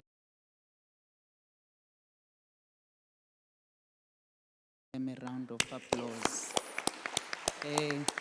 As you have indicated, Program Director, in the main, what they have tabled before us is perseverance. Is perseverance, and it represents our country and Africa and global stage. For myself, as they've indicated, and as indicated yesterday, that young people have come to this stage nationally is a great achievement. And that they have not succeeded even at global stage, as they've indicated, does not mean that they could not. It does not stop them. Yeah. And it is a critical initiative for us. And we want to thank them very much and appreciate what we are trying to achieve, all of us that are represented here. And thank you very much for the opportunity for us to respond from where we are sitting. Yeah. And thank you, and thank everyone that is here. As I understand the question that we are requested to respond to, it is the extent to which we are collaborating across the board as government, as business, and private sector. And as has been indicated here, that is an extent to which that is a moving process. In the portfolio that I am managing, we are looking across the board to a skills revolution moving forward. Yeah. Colleagues that are here, business, government, public sector, civil society, Didi Jimvalo and myself are engaging with yourselves across the reconceptualization of HRD and the Master Skills Plan. And so, colleagues, we request, please, that you bear with us. That's the first point that I appeal to you, and for us it represents the collaboration that is here in the room. And it affects and it calls on us to engage and build on this work that we're here for. And young people call on us to please build on this and practically and take on this moving forward. And secondly, primarily, we must look at opportunities that help us to look at all this work and across infrastructure for universities, TVET colleges, community colleges moving forward. And moving also, its skills, it's internationally, and it is BRICS. And let me appreciate, lastly, the engagements that we have had with Deputy Minister of Zimbabwe. And thank you very much, Chairperson, for the opportunity. Thank you so much. Thank you, Thank you. Thank you, DDG. Thank you very much. Quickly, let's give our doctor, our RM, actually, he's leading me somewhere. Thank you, Chairperson. Over to you, Dr. Palkrishan. You are actually leading us, Chairperson. You run one of our TVET colleges as the Chairperson of Council, Eshlanzeni TVET, and they are actually involved in the 4IR project. Just to add to what the DDGs have indicated, in the TVET sector, all of our lecturers have been provided with laptops, and that helps them with the tools of trade. And then our minister, through the DHET, has funded the connectivity of all 50 TVET colleges through the SANREN network, as well as the 280 odd campuses with high quality local area networks and Wi-Fi. So that's helping our lecturers to be part and parcel of this 4IR revolution. Chair, just to add, DDG Mvalo did indicate that part of the NCV programs, we are now offering robotics and coding in addition to the other 4IR related subjects. This has been introduced recently, and we are expecting to grow that across the sector. And then we also have developed a state-of-the-art 4IR training center. This training center is a brainchild of Intel. It's an internationally recognized training center. There are 13 of these centers across the world. And in Africa, we have one of these training centers. It's housed at one of our TVET colleges. It's Orbit TVET College. And this state-of-the-art artificial intelligence training, the staff have been trained through Intel, and it's internationally recognized. And we are expanding that to all of our TVET colleges as funding becomes available. And then the ETDP CETA has funded 10 of our TVET colleges on 4IR projects to the tune of about 4 million rands each, where they developed 4IR centers of excellence, and they also use that funding to develop the capacity of our lecturers. Thank you so much, Chair. Thanks, Doc. Thank you very much. I think the answer is an overwhelming yes. And let us then also appreciate input from our DDGs. They are leaders and soldiers on the ground. So that's how we wanted them to talk to us and tell us what's happening practically on the ground. And indeed, the answer is yes. We are inculcating innovation tech into the curriculum development and projects that are underway. So congratulations once more to the department. We're not yet there, but we're moving forward. We're moving ahead, and well done to you. Can we just say thanks to the team that has responded to that? And we're going to have a great discussion coming back from break. We're going to break for tea now, but I've just been requested to quickly just outline the program after break. Mr. Mabusela is going to be taking that program. What we're going to do, initially the plan was that you're going to go and break away and have discussions and all of that in groups, but we've decided that no, let us innovate. The team leaders will then come to the fore, to the podium, and then we'll have a panel discussion right here. And there will then be the discussion here, and then Mr. Mabusela will facilitate however he wishes to. and then take questions in here with us together. So that is how we're going to be running the next session, and then he will then think the DDG will then come and close the session. There are some hands. You know, I was very strategic. Like, you know, it is DDG Gasa's portfolio. She's the strategist, in the department. So I thought that let us not exhaust all the questions because there's going to be a panel discussion. There's going to be a panel discussion so that we can be we can be able to contribute to the discussion with sincere apologies and just respectfully requesting that maybe we break for tea quickly, leg stretch, get a cup of coffee, 20 minutes, sorry, now it's 20 minutes. 20 minutes, then we're back. While we do that, can we have the air cons on? Because otherwise we're going to be sleeping. It's a bit hot now. But otherwise, thanks for listening to me and thanks for allowing us for a very good discussion to happen in this phase, in the first round of our program. Thank you. Take care.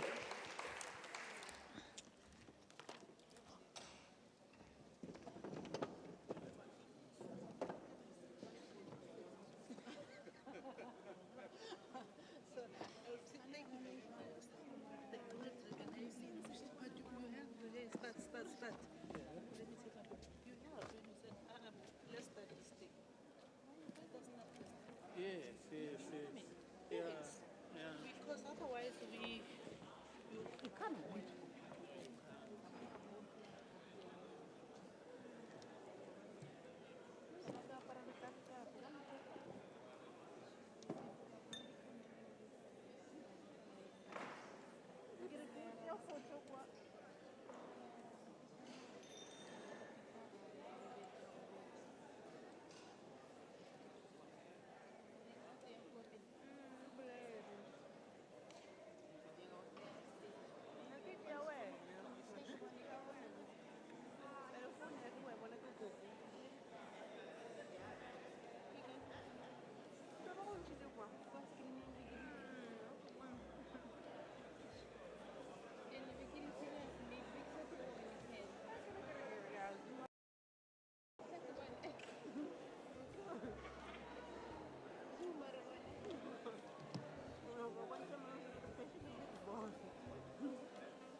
Skill.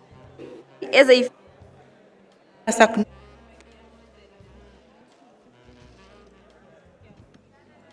To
step into WIC student.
Yeah, that was a very excellently run first session. The question this time around will be about speed.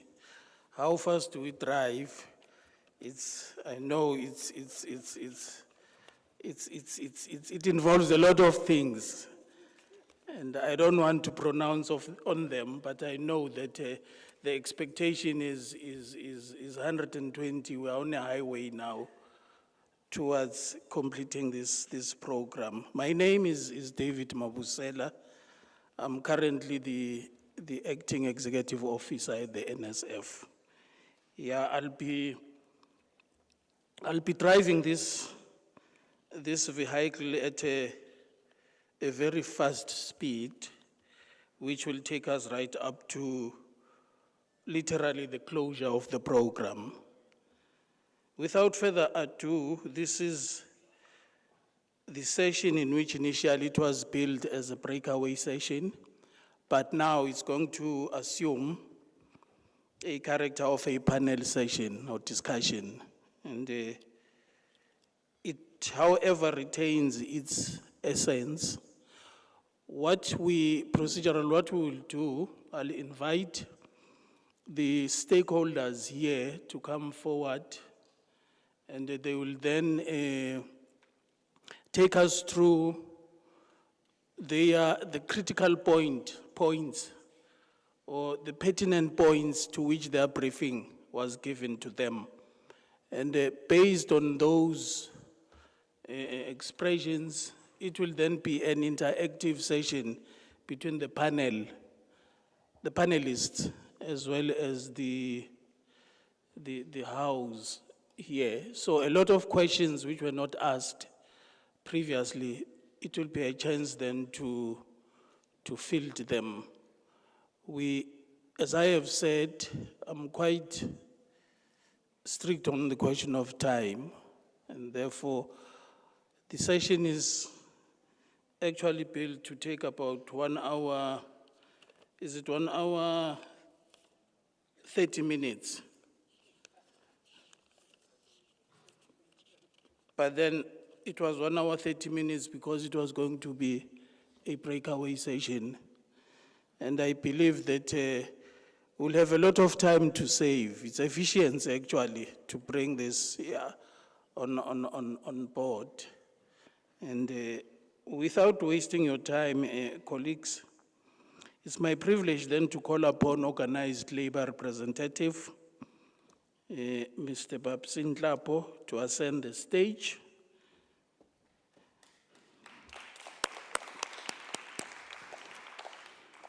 And I must also emphasize the fact that the scribes, as they were allocated to these different sessions, they still have to carry out that function, especially on the question of taking down those questions that are going to be asked and directed to a particular sector. They still have to do that. That will also save us time, not to have, the scribers reporting back. No, that is cancelled. And also, one would like to have very active roving mics amongst the house, and also one mic here that will rove. If you can arrange that for us, a team. And then secondly, for the state, for the democratic state,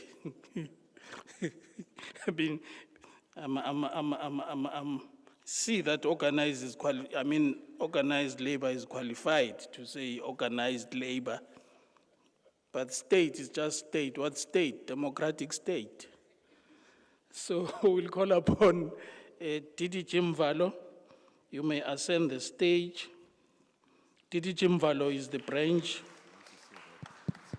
in the branch for skills development. By the way, Mr. Babsin Tlapo is the National Education Secretary within COSATU. The third stakeholder here is for organized employers. You see, even with employers here, they usually refer to them as organized employers. That means they are organized. We have for Business Unity South Africa, Ms. Bev Jack, may ascend the stage.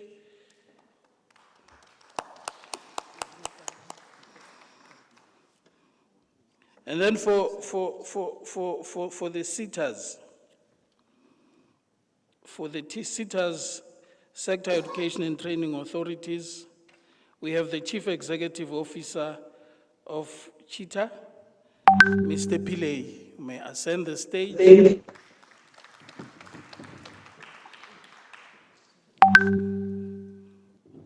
Yeah, as I indicated that the logistic I have explained them to say to move faster, we must have a roving mic here, we must have roving mics between the rows.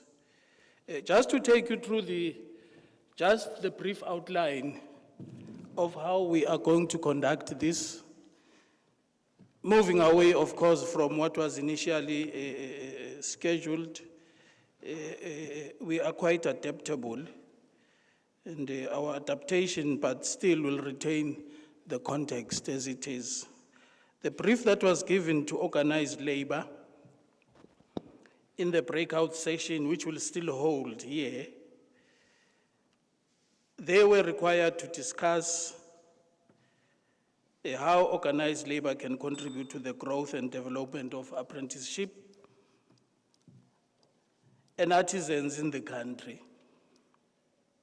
And the special request here was for them to address the plans that they have in mind to support TVET colleges in becoming centers of excellence, particularly in the field of apprenticeship and artisan development. Though we know that apprenticeship is in our context, in our definition of skills, it's a very narrow definition in the sense that we have tended it only to concentrate on hard labor-intensive skills with a little ones that are softer. Whereas if you look at comparative studies internationally, you'll see that concept, for example, in Switzerland and Germany, that concept is given out in a broader sense to say every vocational education and training curriculum and program translate into some form of artisan development and apprenticeship. So within this context, which is narrow, it reflects then on the TVET colleges. Of course, this includes not just public TVET colleges and also private TVET colleges, and actually the entire PSET sector as it translates into the TVET sector. In particular, they are supposed to look at the question of advocacy and policy influence, the role that is critical to them, to influence policy decisions. They're also supposed to pay attention to skills development and training standards, mentorship and support, workplace health and safety, industry engagement and collaboration, and as well as most critically support for well-skilled South Africa, the theme that congregates us today. So that's the brief for organized business. And then the brief for the democratic state, they are required to give emphasis on the role of the state in supporting and promoting apprenticeships and artisan development. I think this largely relates to the strategy for artisan development that recently worked out to say, how is that now given that implementation impetus? And also, they are required to share the initiatives and strategies that the state has or plans to undertake and assist TVET colleges in their quest or journey towards centers of excellence. And for them too, the emphasis that they must bring out here is policy development and regulation, the question of funding and resource allocation, accreditation and quality assurance, industry engagement and partnerships. And also for this one, critically support for Well Skills South Africa. Then for organized business, the theme here, they were supposed then to focus on the business community's involvement and commitment to the advancement of apprenticeships and artisans. There was also a specific request to them to basically outline how organized business intends to aid TVET colleges in becoming centers of excellence and driving the agenda of apprenticeship and artisan development. And in particular, they must focus on the collaboration partnerships, which was a very emergent question from the previous speakers yesterday and today. Also, the question of curriculum development, even yesterday, quite a number of speakers spoke about curriculum integration from the workplace to the programs. How do you then infuse, new discoveries within the curriculum structure in a very accelerated manner, rather than when you start doing that you want to infuse is no longer there, especially in the digital space.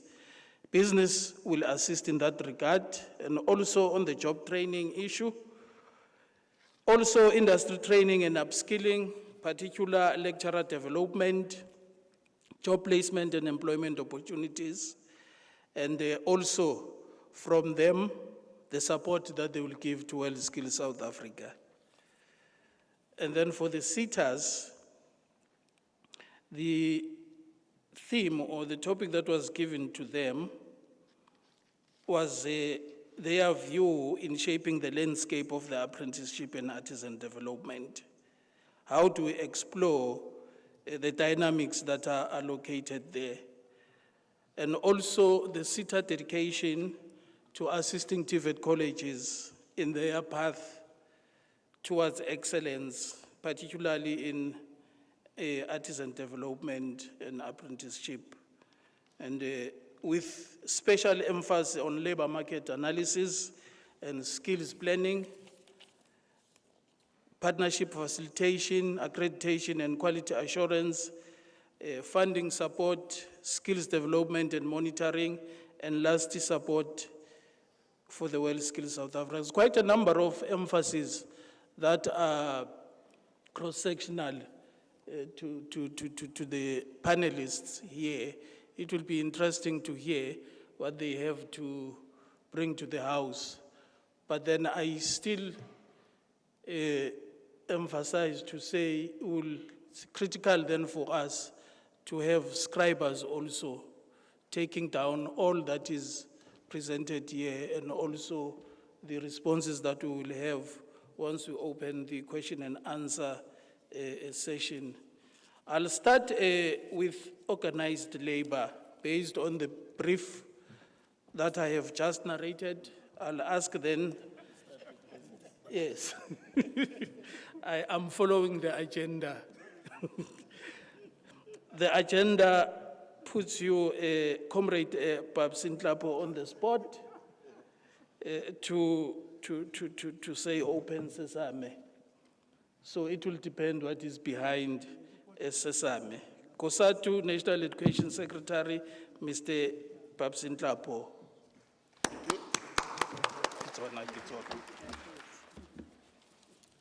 Thanks. I was ready to start or to come at the end. My mother is Tswana, and in Setswana they say, "Muja morago ke kgosi." And amongst these comrades, I thought I'm the king, but I'm put at the front. All protocols observed. Much more to the Deputy Minister of Zimbabwe. We congratulate you for fostering new relations with the labor unions with that particular meeting in Vic Falls.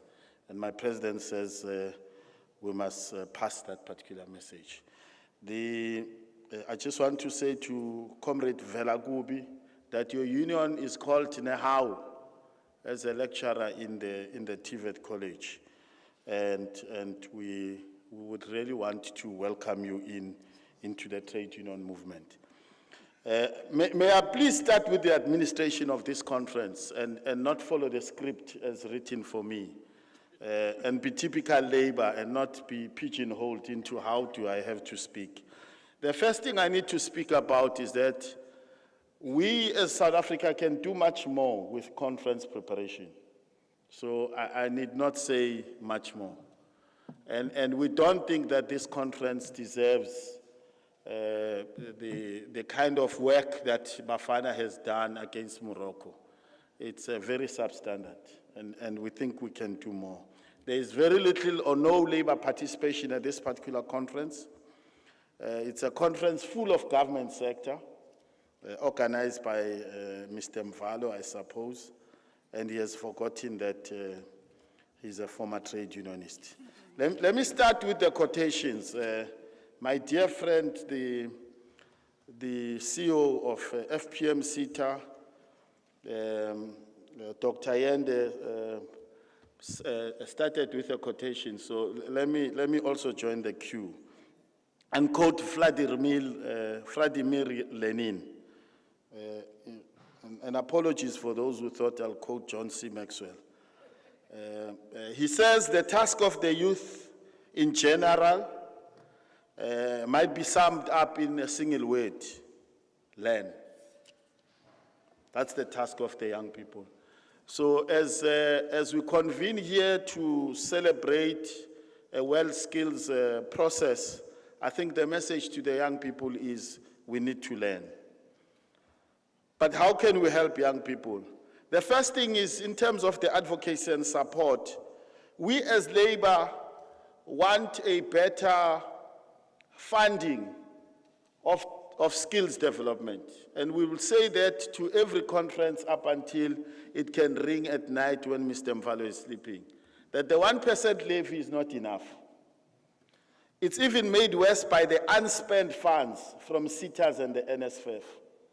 In fact, we know that they go to an extent of about 15 billion annually, unspent funds. And yet we've got many young people that require support for their programs. And much more funding must be given to TVET colleges and the universities of technology for more practicals and for more work experience costs. And we must also focus on the recognition of prior learning. The focus on apprenticeship programs must not forget that we've got workers in the workplace that are already there that also need the training. So when we do that, we must balance the 18.1 and the 18.2, but obviously with a bias to the youth focus. Those who know the skills development legislation, I need not explain the sections 18.1 and 18.2. We must also do much more help in basic education. We can't assume that these kids will come into the TVET colleges and the universities of technologies if we don't prepare them. I know that Kuro schools are now doing technical primaries. So we must do much more in the technical high schools. There's one here in Umlazi called Umlazi Technical, produces very good results. The question is, NSF, how much are you funding of that technical high school? Because those learners are going to go into the TVET colleges, into the universities of technology. Why can't we capture them there? We must also have a link with the workplace providers. Quite often TVET colleges, and I'm going to say this not without any undermining of the TVET colleges, are outsmarted by the workplace providers. And who are workplace providers? Your Sasol colleges, your ESCOM college, Transnet colleges. They've got big infrastructure, big resources. And if we can do the partnership between the TVET colleges and those workplace providers, we really are going to move in terms of addressing the skills gaps between the TVET colleges and the workplace providers. The training standards, the industry standards, we need to meet them at all times. We also need to know that training and education must lead into better productivity. And as trade unions, we say, not only productivity, but also better upgrading for grading and better paying. Because we are not in the business of profit, but we're in the business of pay improvement and retention of the jobs. And we can enhance this through skills development. We also need to make sure that, as I said before, that the STEM subjects in the schools are improved. And for us, therefore, and I disagree with our capitalist friends, the skills system is not a complex system, Mr. Hlungwane. I heard you also saying it's very complex. We can also have accreditation for short programs. Very short programs can be accredited. Even a 4-day program can be accredited.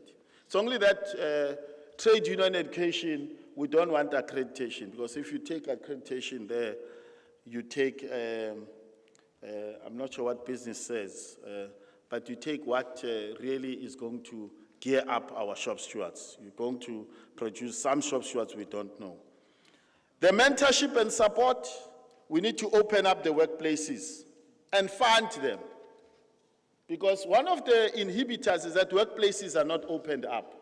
Young people finish their programs, but they can't get the workplaces. And we need to have a balance between the SMMEs and large companies. Many of the SMMEs are not doing training, and we are very concerned as Labour. And it only rests upon large companies. When we view the artisan output, it's MQA and MESITA who are having high artisan outputs. Where are the other sitters? Because of the large companies. And even in the small sitters, it's the large companies. And Cheetah, it's Sasol, it's ACI.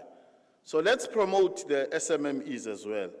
And I hope with the mentorship and support, having launched the mechatronics project in Msinga, that we are aligned to a particular company, because we launched that particular program with the minister. We need to have a suite of mentors, assessors, shop stewards in the workplaces who look after the young people.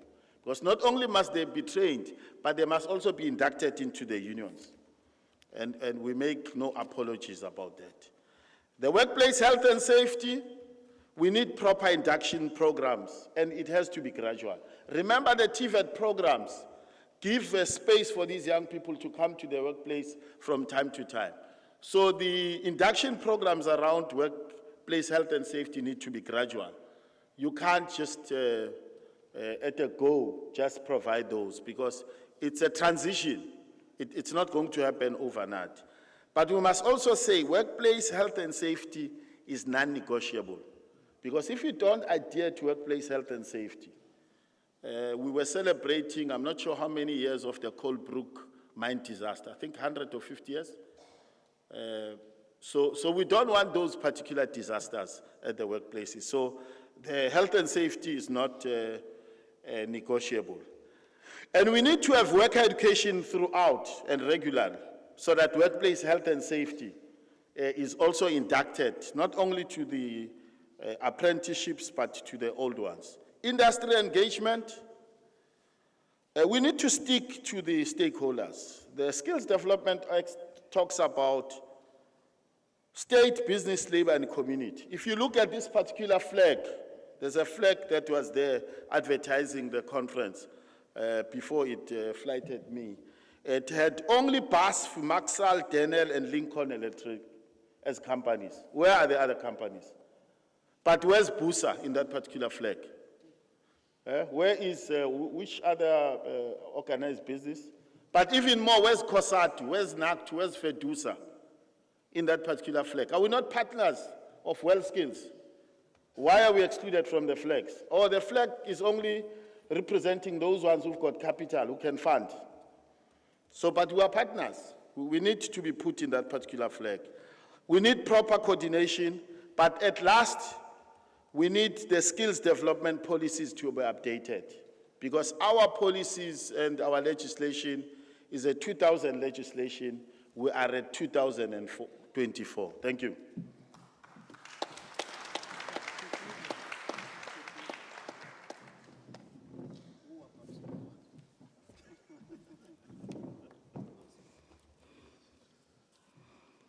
Yeah, let me thank Mr. Nhlapo, the COSATU National Education Secretary, he came out guns blazing when he ascended the podium. I mean, he wouldn't be organized labor if he doesn't do so. He would be captured. He would really be captured, and so don't be intimidated by what he has said initially. It's expected, and but we register the fact. It's quite important, Comrade Nhlapo, to say it's a fact to say possibly the conference is full of the government sector rather than the broader social partners' participation. But then maybe to mediate between the statement of the conference and what you have said, colleagues must know that this is a very involved organizing activity, this one. And by the way, it's only the second year that South Africa has aligned to the international structure of world skills.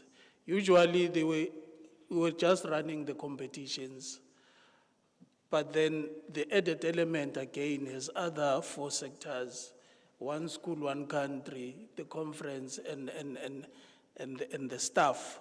So we take criticism in the positive manner, Comrade Babsi. We're here to debate and discuss. Though there was one local philosopher and journalist who, by the name of Sy Lehman. Sy Lehman was usually on the sports side of things. He actually said, I'm not saying you're like that, Comrade Babsi. Let me present my disclaimer up front. But he said, I quote, "Critics are people who hide behind the mountains. When the battle is over, they come out to step the wounded." So that's what he said. It's a very...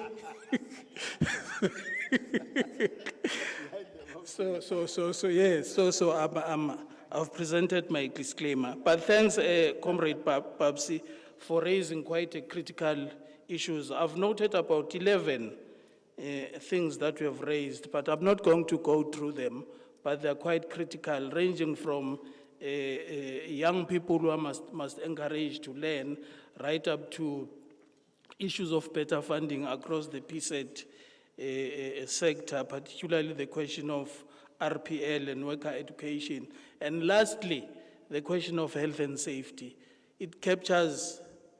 You captured it just by one sentence to say it's non-negotiable, meaning that any transgression that goes against that must be dealt with quite severely. Thanks very much, Comrade Babsi. Let's move over now to the democratic state that has appointed Deputy Director General Mr. ZC, Zugile Christopher Mvalo, if you didn't know his full names. Mr. Mvalo, you may come over.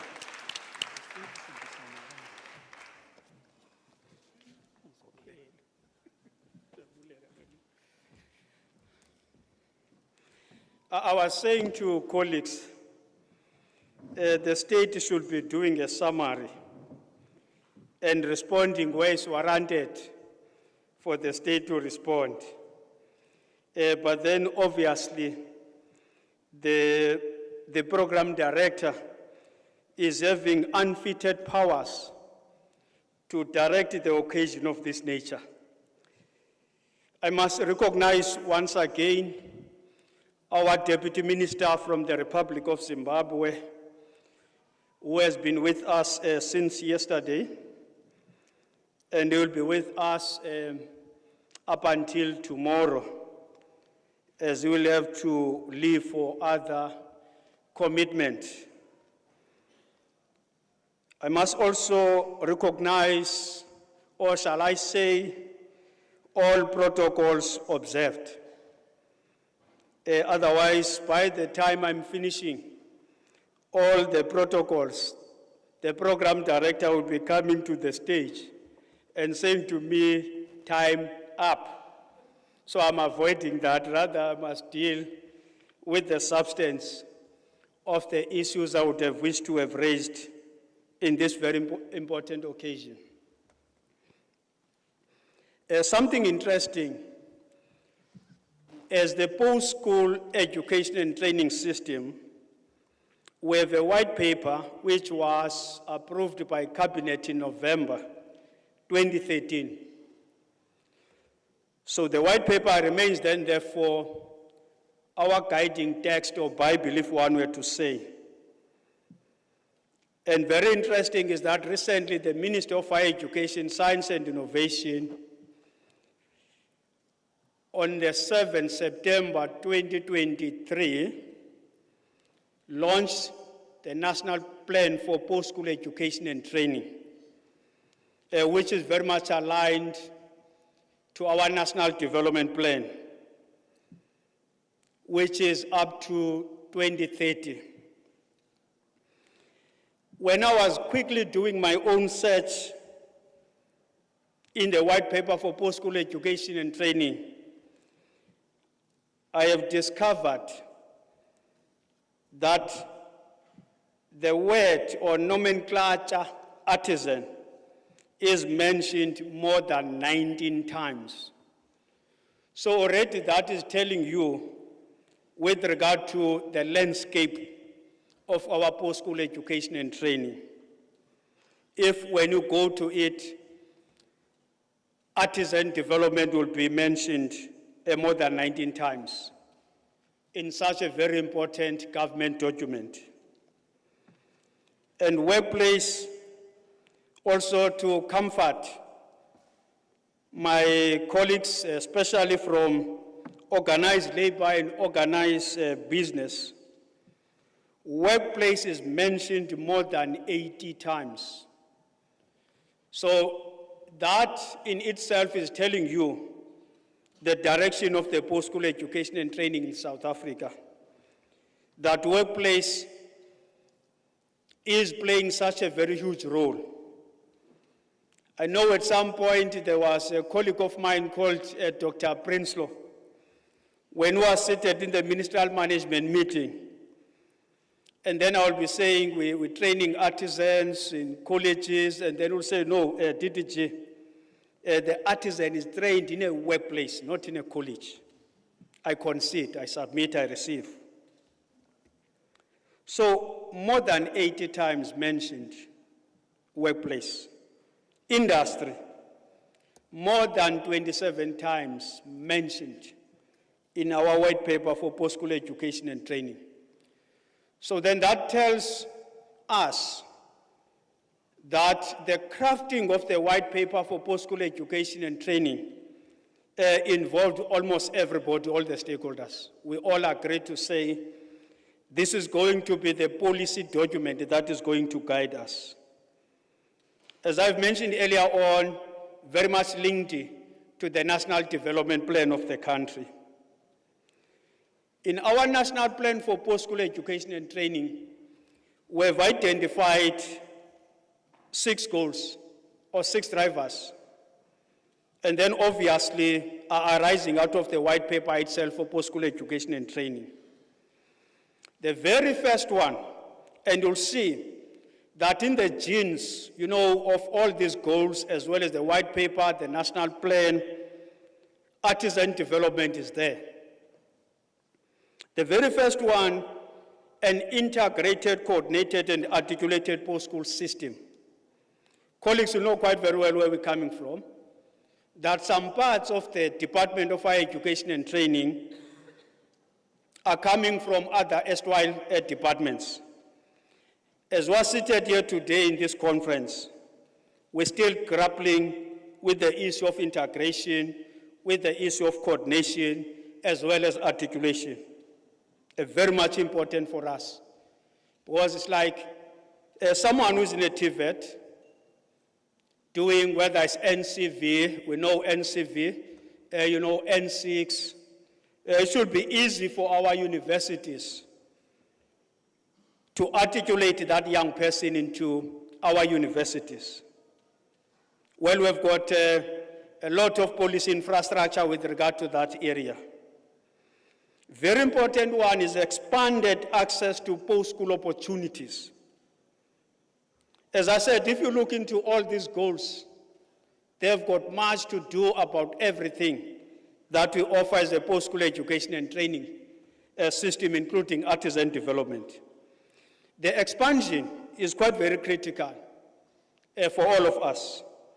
We know quite very well that the National Development Plan, I know the Deputy Minister was reminding me yesterday in the boardroom or holding room about 30,000. Then I said I would wish that everyone in South Africa, Deputy Minister, also knows that number, 30,000. If the Deputy Minister, all the way from Zim, can tell us that we're speaking of 30,000 artisans that we must be producing by 2030 as the country. Some good news, amongst others, I know we do have a lot of good news or good stories to share. Just in 2019/2020, just before the arrival of COVID-19 global health pandemic in our shores, we were producing 24,000 artisans per annum. Already we're close to 2030. If you go back to 2019/2020, we're quite very close. But then obviously we know the decimation of COVID-19 in our labor market, as well as impact it had in our gross domestic product, resulting into those numbers going down. And then the subsequent years, we delivered about 15,107.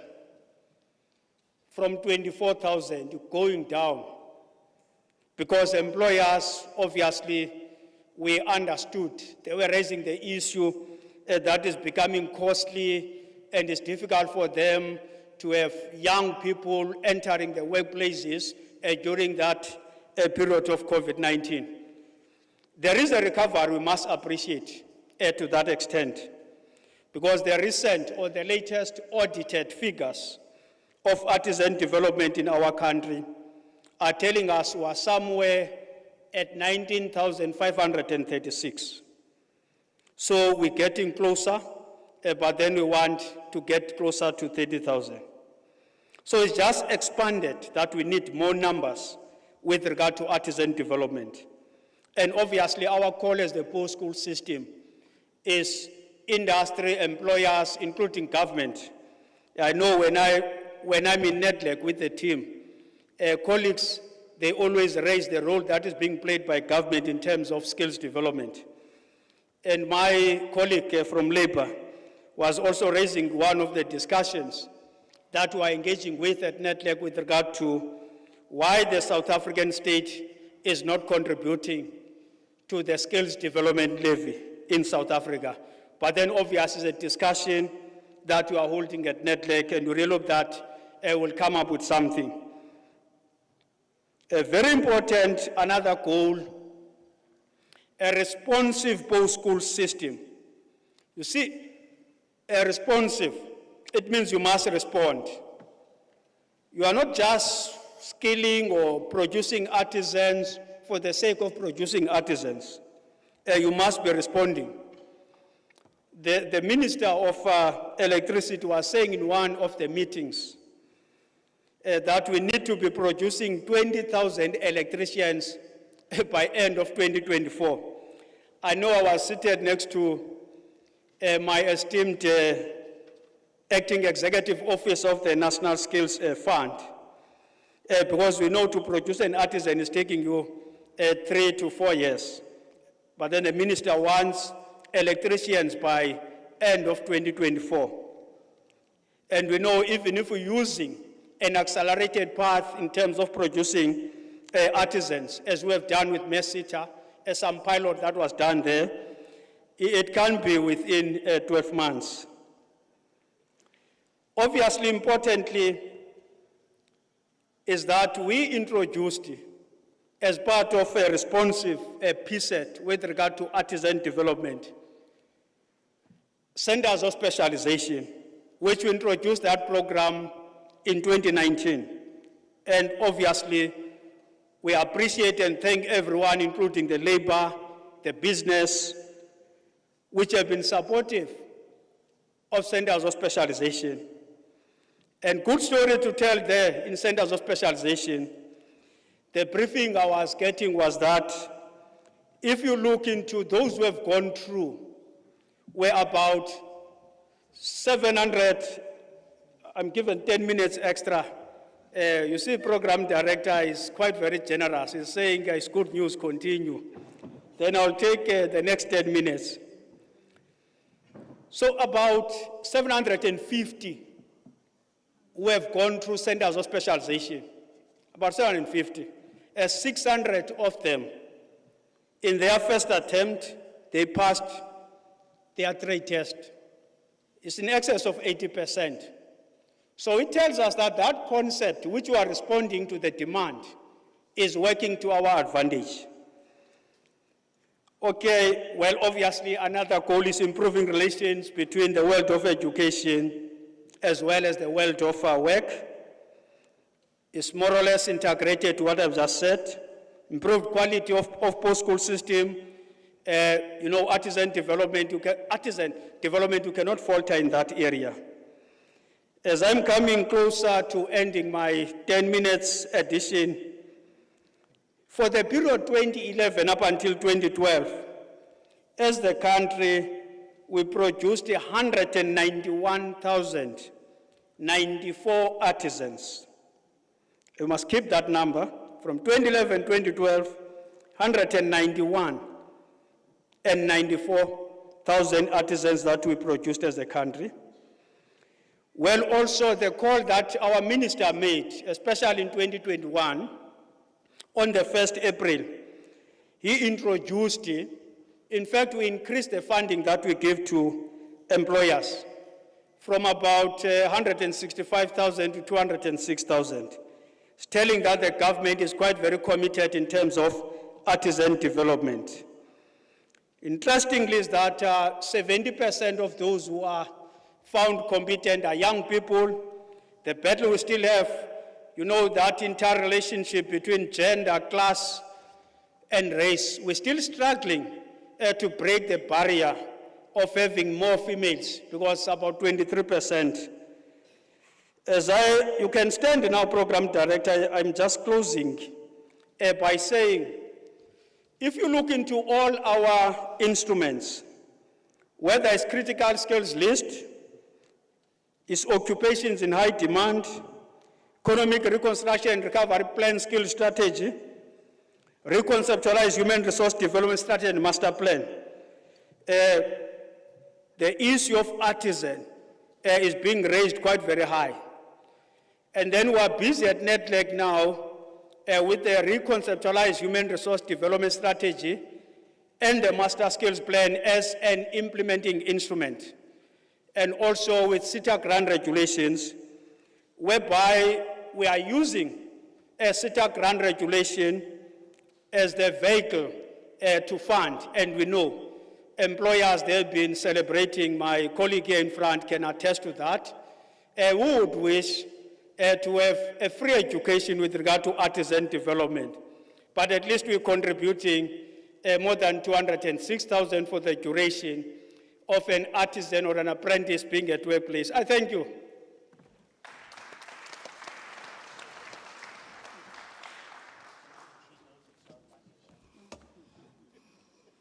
Thank you very much, DDG Mvalo.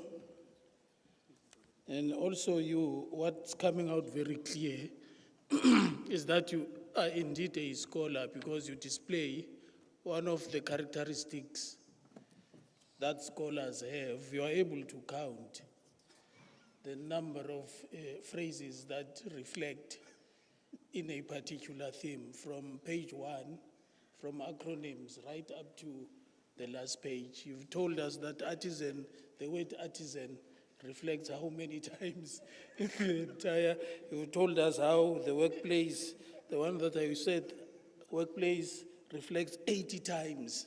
That means you were counting each page. You know, there's this game that we used to play when we were growing up, to say in a book, that is how we used to spoil books. In each page, you will circle a word that starts with and ends with the same alphabet. Mr. Mvalo was surely very good in that. Industry, the word appears 37 times. Yeah, but thanks, Titi Chimvalo, you actually highlighted the question of regulations to say we must not lose focus of the white paper for the PSET and also the recently launched national plan for the PSET. And there's quite a number of things that your labor also pointed out with respect to expansion and also the question of funding. However, the scribe that is allocated to you, Ms. Nkapile, has noted some of these pearls that you have raised.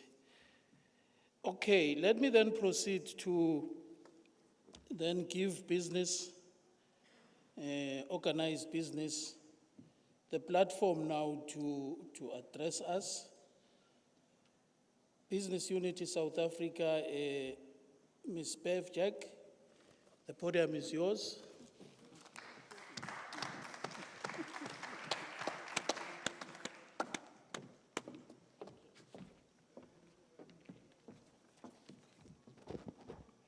Good afternoon, and all protocols observed. First of all, I'd like to acknowledge the participants.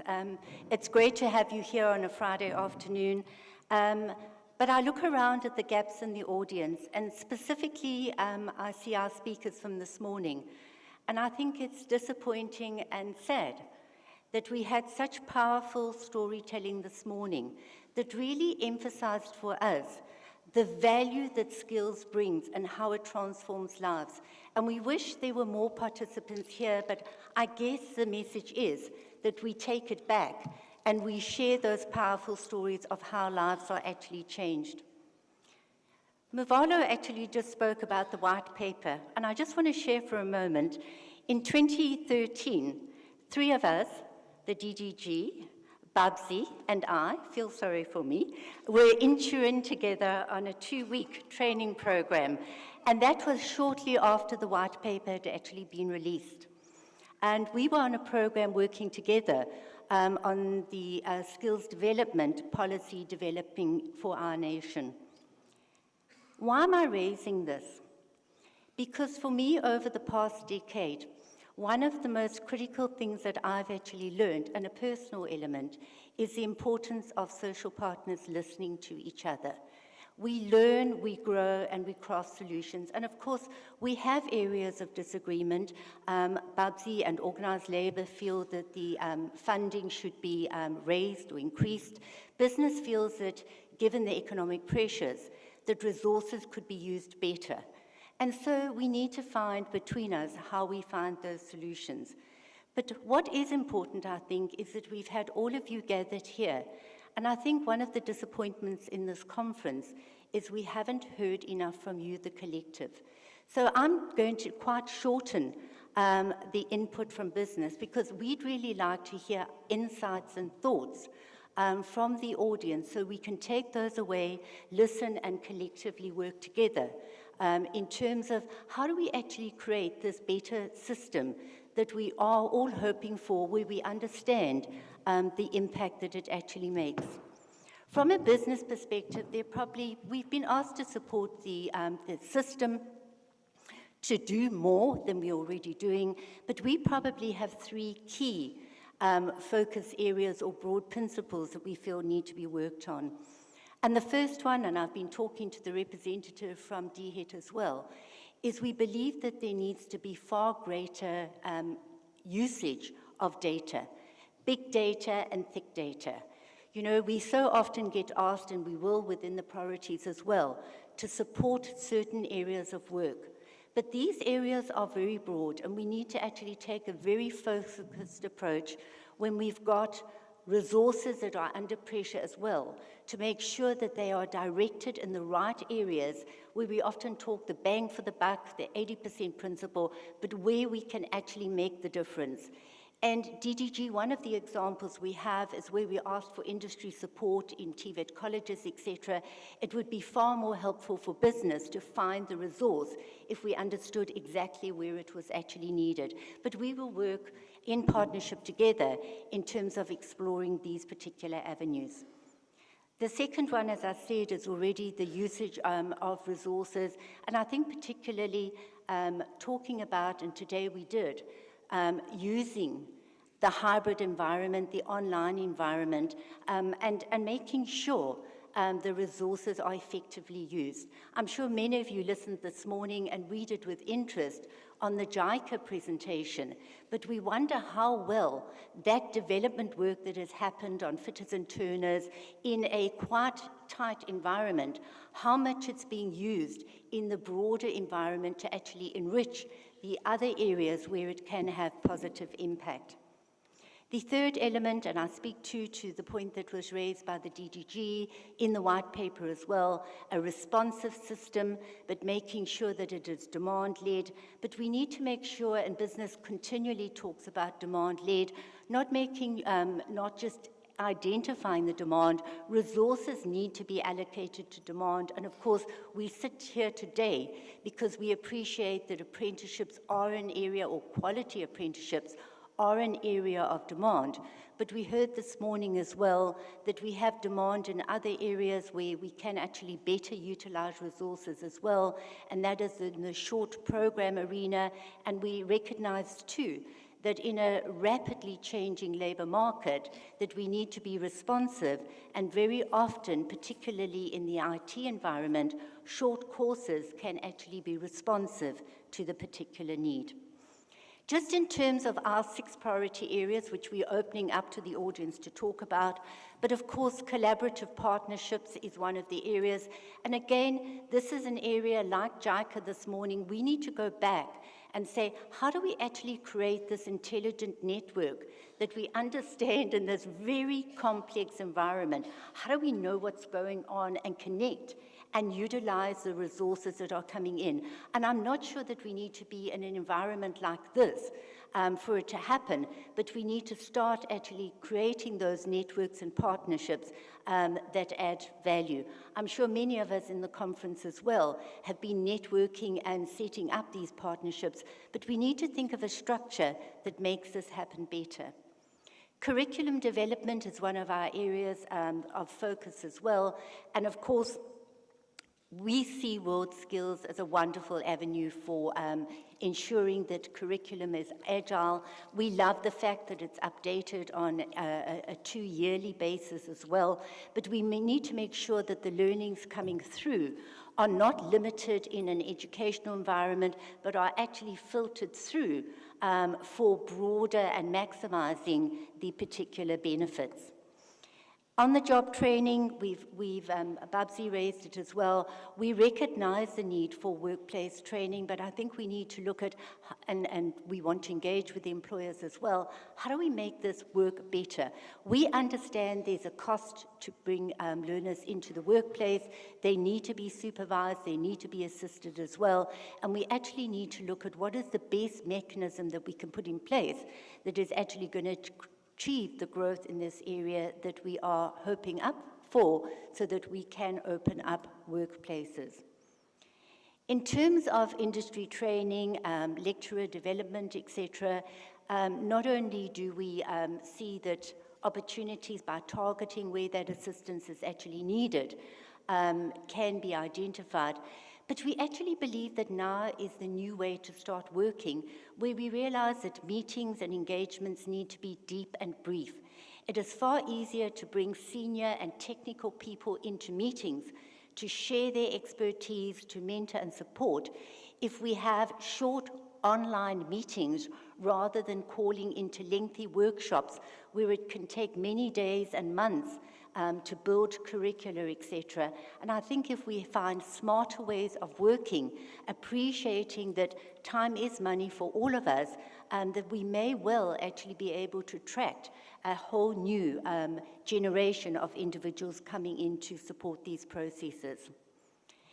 In terms of employment opportunities and job placements, while just touching on those, of course, if they are demand-led, and we were talking about the fact that, sadly, we know that there is a blockage of 95,000 to 100,000 work visas that are being awaited for skills that need to be brought in. We need to actually analyze that data and actually look at what are the skills that we can rapidly develop in our country, because those are jobs that South Africans should actually be taking up, and start to understand that is another area of demand for us to be working through. So we truly are responsive in terms of understanding what the labor market needs, not just now, but from a future perspective. And then finally, one of the areas we've been requested from a business perspective is to support World Skills South Africa. And of course, it goes without saying, we, and I'm saying the team together, the collective social partners, we discussed the need of this in July last year, where we really realized that we all needed to get behind this. Not as we have discussed right the way through because of the competition itself, but the many benefits the competition actually brings. The fact that it has the capacity for us to advocate TVETs and apprenticeships and increase the number of skilled young people in our labor market. It allows us to improve the standard of vocational training, provided the lessons learned from World Skills by the experts through capacity building is actually shared amongst the social partners. We question elements like small teams going to look at robotics in China. We really hope that learnings out of that are shared with social partners, sharing with us how can we maximize the benefit that comes out of visits like that for the greater good. We see World Skills as being able to prepare young people for their future careers. I think many of us were inspired by the Swane Special Economic Zone presentation, which really gave a vision of what future jobs might be like, and we're hoping that through advocacy of World Skills, we can inspire our youth to understand what the careers of the future are. Of course, World Skills, if we are growing better skills in our country and encouraging individuals to be their very best that they can be, this contributes overall to the success of industries, the economy, and the country. And finally, as I said, it helps us to improve overall our human capital, our human development in this country. So on that point, I'm really requesting that we hear from our audience today in terms of your insights, not just on proposals of what we might do, but also some of the unsung heroes who are doing smart and innovative and creative work that very often we're not aware of until we actually engage with you. So on that point, I'd like to thank you.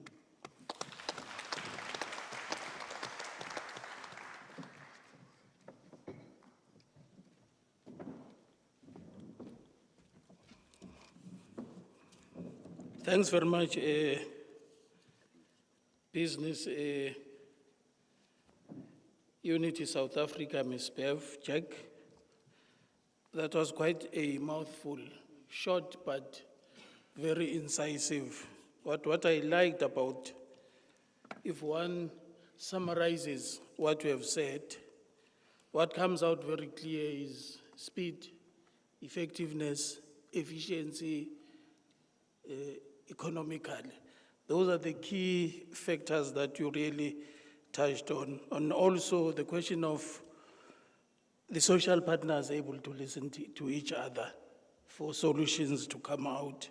That's really a very critical element towards finding solutions to our problems. The better use of resources, which relates to efficiency, of course, and also what is more interesting that you have raised, the use of data, the data that we mine, how do we use it, how do we analyze it to improve our systems, and also the return on investment, proper usage of resources.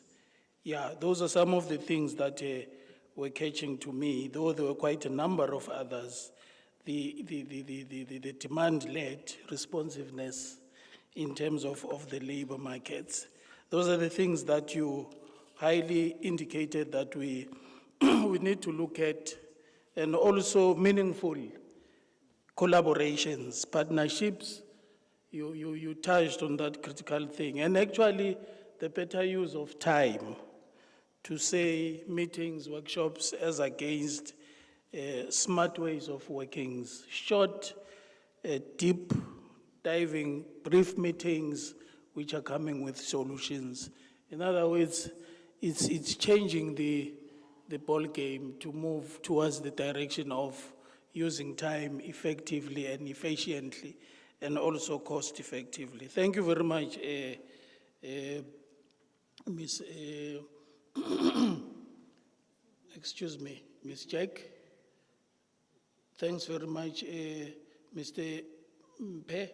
I think you have captured all that was said here in relation to the business inputs.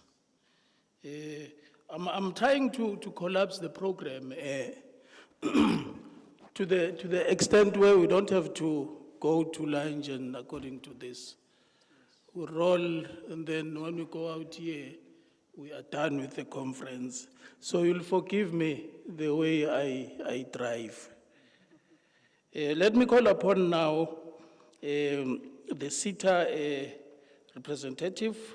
He is the Chief Executive Officer of CETA, Mr. Pillay. You may ascend.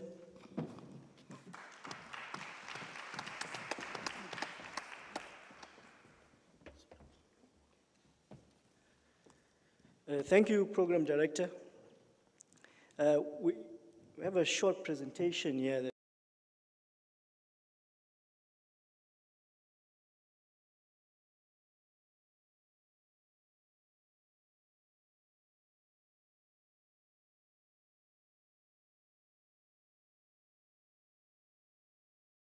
But how do we collaborate? What are some of the tools that we could possibly use to collaborate? And I think that's what we want to reflect on today. And there's been a lot of talk about collaboration, and so we'll share with how do we collaborate better, especially for world skills. Secondly, to identify some shared strategic priorities. So there's 5 strategic priorities that one would like to share. And then I think thirdly is really to talk about where do we see world skills in the next 5 years or so. And so I think maybe just before I start as well, it's quite interesting, Diriji, that a recent report from the World Economic Forum, in line with the discussions we were having at this conference, indicated that by 2025, approximately 85 million jobs will be displaced as a result of digitization, 4IR, and the shifts in the division of labor. However, 97 million new jobs will be created as a result of the shifts in the division of labor. So that's a net gain of 12 million. The question is, will we seize the opportunity as a country and as a continent in that net gain of 12 million? So one of the things we've believed to say that collaboration is the engine of innovation. So we've talked about the what, working together towards a common goal. Why is it important? It's optimizing resources. It's allowing us not to duplicate efforts. But what we want to really talk about is how. And what we found is that we're doing a lot of same sector collaboration within the sector. And there's examples of it. Although we talk a lot about it, a lot of planning, but we need to do more and implement more and learn the lessons. But there's also cross-sector collaboration. These are the 2 different types. And same sector collaboration drives growth. However, cross-sector collaboration drives innovation, doing things differently. With same sector, we can produce the same results and drive high performance, but with cross-sector, we can produce a different set of results and drive high impact. And with same-sector collaboration, we may have localized development, and possibly for the purposes of this conference, because it's quite international as well, cross-sector collaboration can drive globalized development. And that's why we are suggesting that we need to have a balance. So we need both. We need both same-sector collaboration and cross-sector collaboration. Now, one of the models that we've tested is this 5-factor model. There's about 13 factors that have been identified as driving collaboration. The 5 that we've tested that works, firstly is that, and a lot has been mentioned, Babsi, you mentioned, DDG, about coordination. The question is, who is going to coordinate this? Bev, I'm sure you would agree, the private sector is profit maximizing. Academics would say the role is knowledge production. So the role really of government is to coordinate. And if you look at the Skills Development Act, SITAs can really play the role of being a facilitator and coordinator. And so we need both the leadership, which is the vision to coordinate and to lead in terms of establishing collaborative partnerships. Secondly is having shared goals. So often our goals are not in line. Some of us have goals probably in the green economy, others have goals that are competing interests. One of the collaborations, same sector, I saw the TITA CEO was here in MQA, between the 3 SITAs, we have a shared common goal in the hydrogen space. And so we have shared and signed MOUs to ensure that we work together to establish a center of specialization to produce hydrogen skills. Why? We have a shared goal on hydrogen as an example. Then we need a catalyst. So oftentimes there's a need to collaborate, but no one is actually having the energy to go and catalyze this. And so SITAs can be that catalyst to act, to establish these collaborative partnerships and drive them. Thirdly is communication. We need aggressive communication to show what is this collaboration all about and how is it going to drive value creation, results, and produce impact. And that needs to be done, especially on new means such as social media, etc. And then finally, what we've seen worked is connectedness. So we might collaborate on hydrogen skills, but there are other areas, SMME development, entrepreneurship development. And so we create this sort of connectedness to establish more collaborative partnerships going forward. The other model or tool that we've utilized, and this is in our sector skills plan as well, and we've seen it work, and I'll show you an example because we don't want to talk just about what are we planning to do, but what has been achieved thus far using some of these models. But this is one that we've used as well on just having role clarity, building agility, crowdsourcing ideas, making sure, because we need diversity.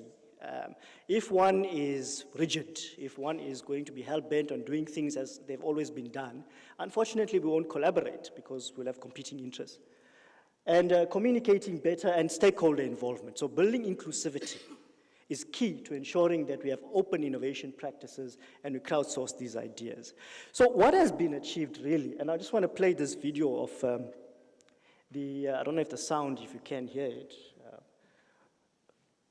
but this is a smart skills center. I'll just talk to it as the video plays. That was established using the 5-factor model. There are 4 collaborators in this. There's ourselves, Chemical SITA, Nokia, the Saldanha Bay Industrial Development Corporation, and the Forge Academy, and MICT, SITA.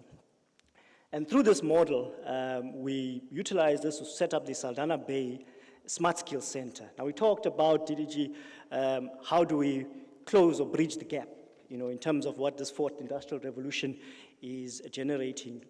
So what we're seeing is a rising digital divide in digital skills, and especially since between the urban and rural. In fact, the latest data from Stats SA indicated that only 1% of rural communities actually have access to the internet. So we can't really talk about the 4th industrial revolution when we lack basic IT or digital infrastructure. So what we've done is to utilize a collaboration model. 3 smart skill centers have been established in rural communities. So it's a model that says, let's take skills development and training to communities and not wait for you to come to us. You locate it within the community. And so if you want to be trained as a welder using virtual reality technology, which is the future. In fact, it's the present, it's the now. Why? Because you save on costs. for example, many of our TVET colleges, and by the way, these smart skill centers are in partnership with TVET colleges and the private sector. The one in Gauteng, I know, is going to be with our glass sector, PG Glass will be hosting. So you bring the TVETs, you bring the SITAs, you bring in the private sector. With our retrenched workers, we bring in the labor as well. And what we're then doing is to provide access to very expensive technologies to bridge this digital divide. So for example, when you are being trained, and I know Glencore is using VR technology to train welders, if you have 10 welding rods, you now save on 9 during the pre-training. Once the learner is ready to go on to the next stage, you then would use the welding rod itself. So you've saved 9 out of 10, your consumable costs are significantly reduced. We've calculated that it's reduced by almost 60%. So you're saving on costs. At the same time, you're taking technology to the poor and the rural communities. And so I think what we're saying is that in line with the second brief, that we are in a decade of a digital artisan, not just the artisan.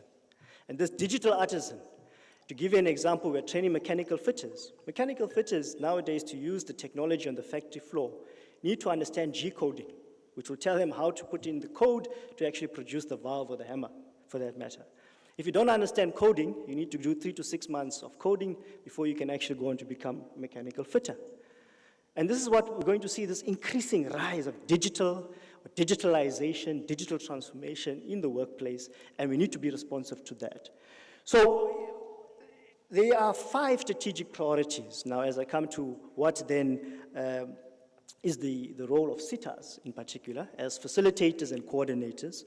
The first strategic priority really is to identify the enablers and the inhibitors for increasing cross-sector collaboration. And we were hoping that in the panel we could identify those enablers and inhibitors, take that feedback from you, and then process that into a working document going forward.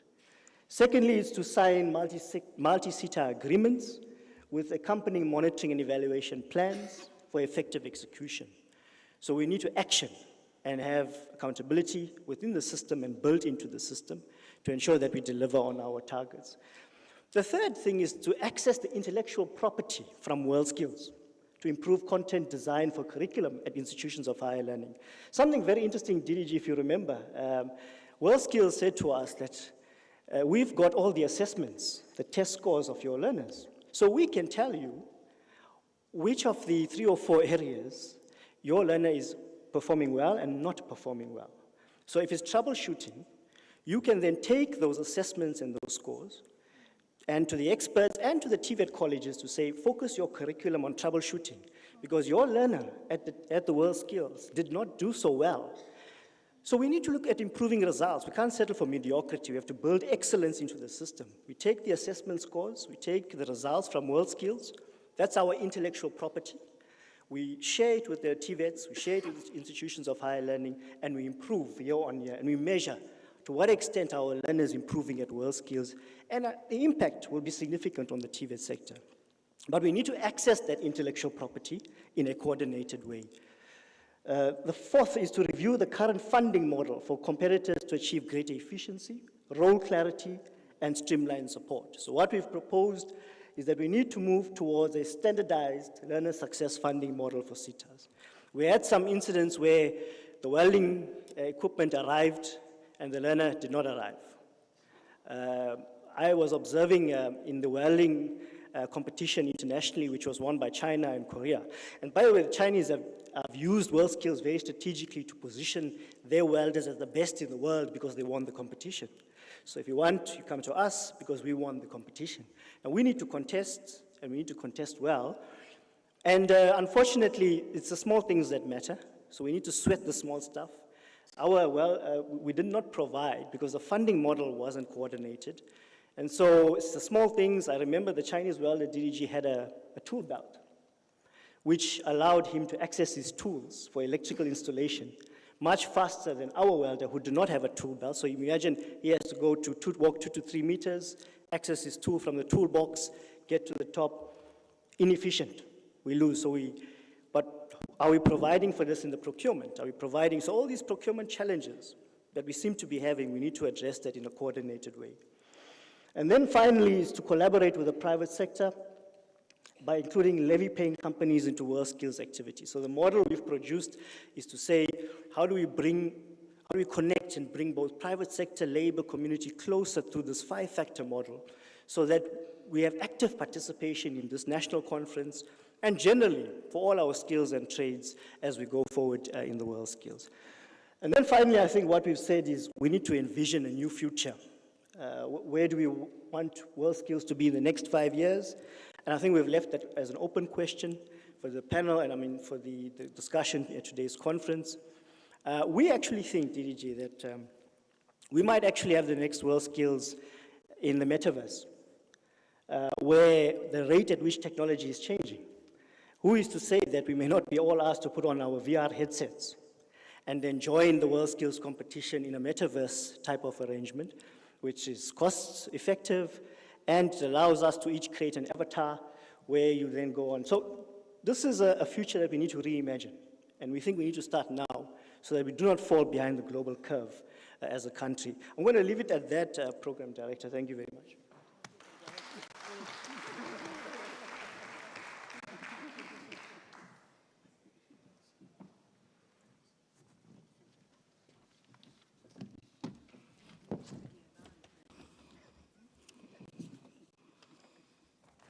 Thanks very much, Mr. Pillay, the CEO of Cheetah. Yeah, you've really raised quite interesting points.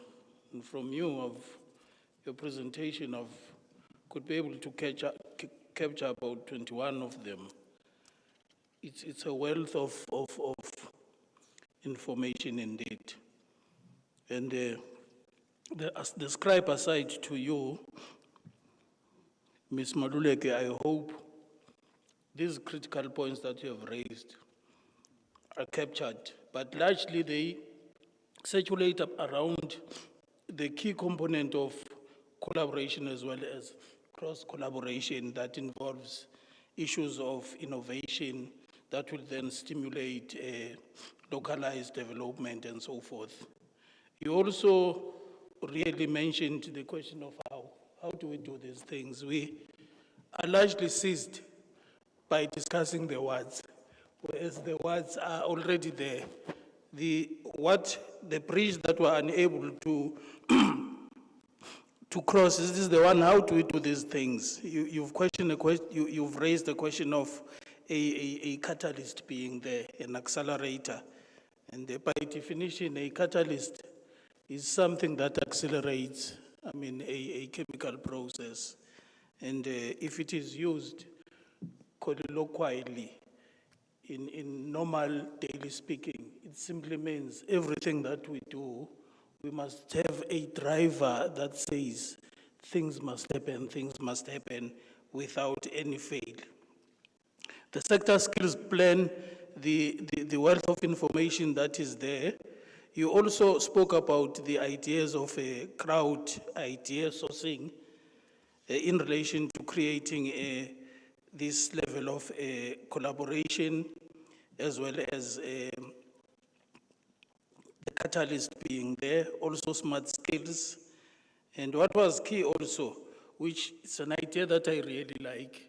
Yesterday, the Deputy Minister indicated that we are in the last year of the decade of the artisan, 2024. In essence, it's 11 now, because the precursor to that is the year of the artisan. And after the success thereof, then it was escalated to a decade of the artisan. It would be so good to borrow and actually save intellectual property, to borrow what we have said in relation to the next stage, be the decade of digital artisan. How wonderful that can be, seeing that the normal decade of the artisan period is ending. We now speak of the decade of the digital artisan. And Mr. Bubape, that sounds very attractive, ne? Yes. And you've spoken on a number of other funding models which should be there, and other models that can really work towards achieving collaboration.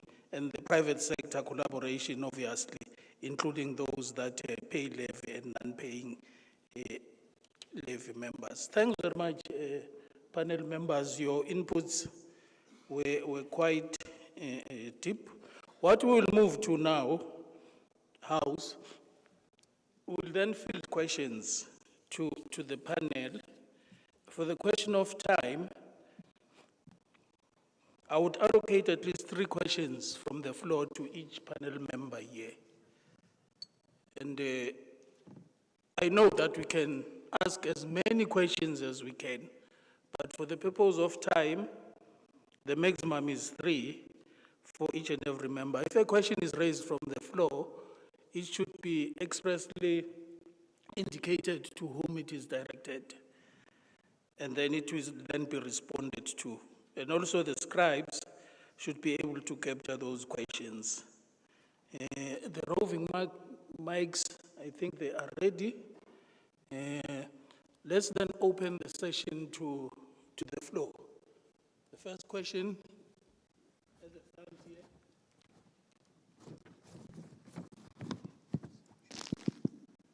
Thank you very much, Program Director. Once again, Mushtaq Ali from Business. As has been known. I don't know, did you say we can ask each panel member 3 questions? So I can go ahead and ask 12 questions, right? Or 16? No, it depends. You can spread your questions across, but No, that's fine. I think my first question is for Labour. In terms of talking around short programs can be done in 4 days, and there is no challenge in the framework currently around accreditation. With the occupational qualification sub-framework, how does Labour see this becoming possible? And just a point of clarity, when we talk about complexity in the framework and the system, it's not around the impossible. It's about the delays that it creates in the system and the agility in it. Okay, so that was for Labour. Just in terms of DHET, around the number of artisans and the numbers that were being produced. Clarification question of that 19,000, is it for TVET and for CETA reported? How are we giving recognition to that which is done by employers and not reported to current systems? Because I believe there may be a gap. I think Ms. Jit Singh yesterday spoke about this data, and it was a similar question that I had for her, because perhaps we're not getting it right. Then just in terms of the CETA side, I'll come back to a question. Let me not hop the mic and give others a chance. I'll pick it up just now. No, colleagues, I'm not really restricting proliferation of questions. If you have questions, it's fine. This is meant just to manage time. That's all.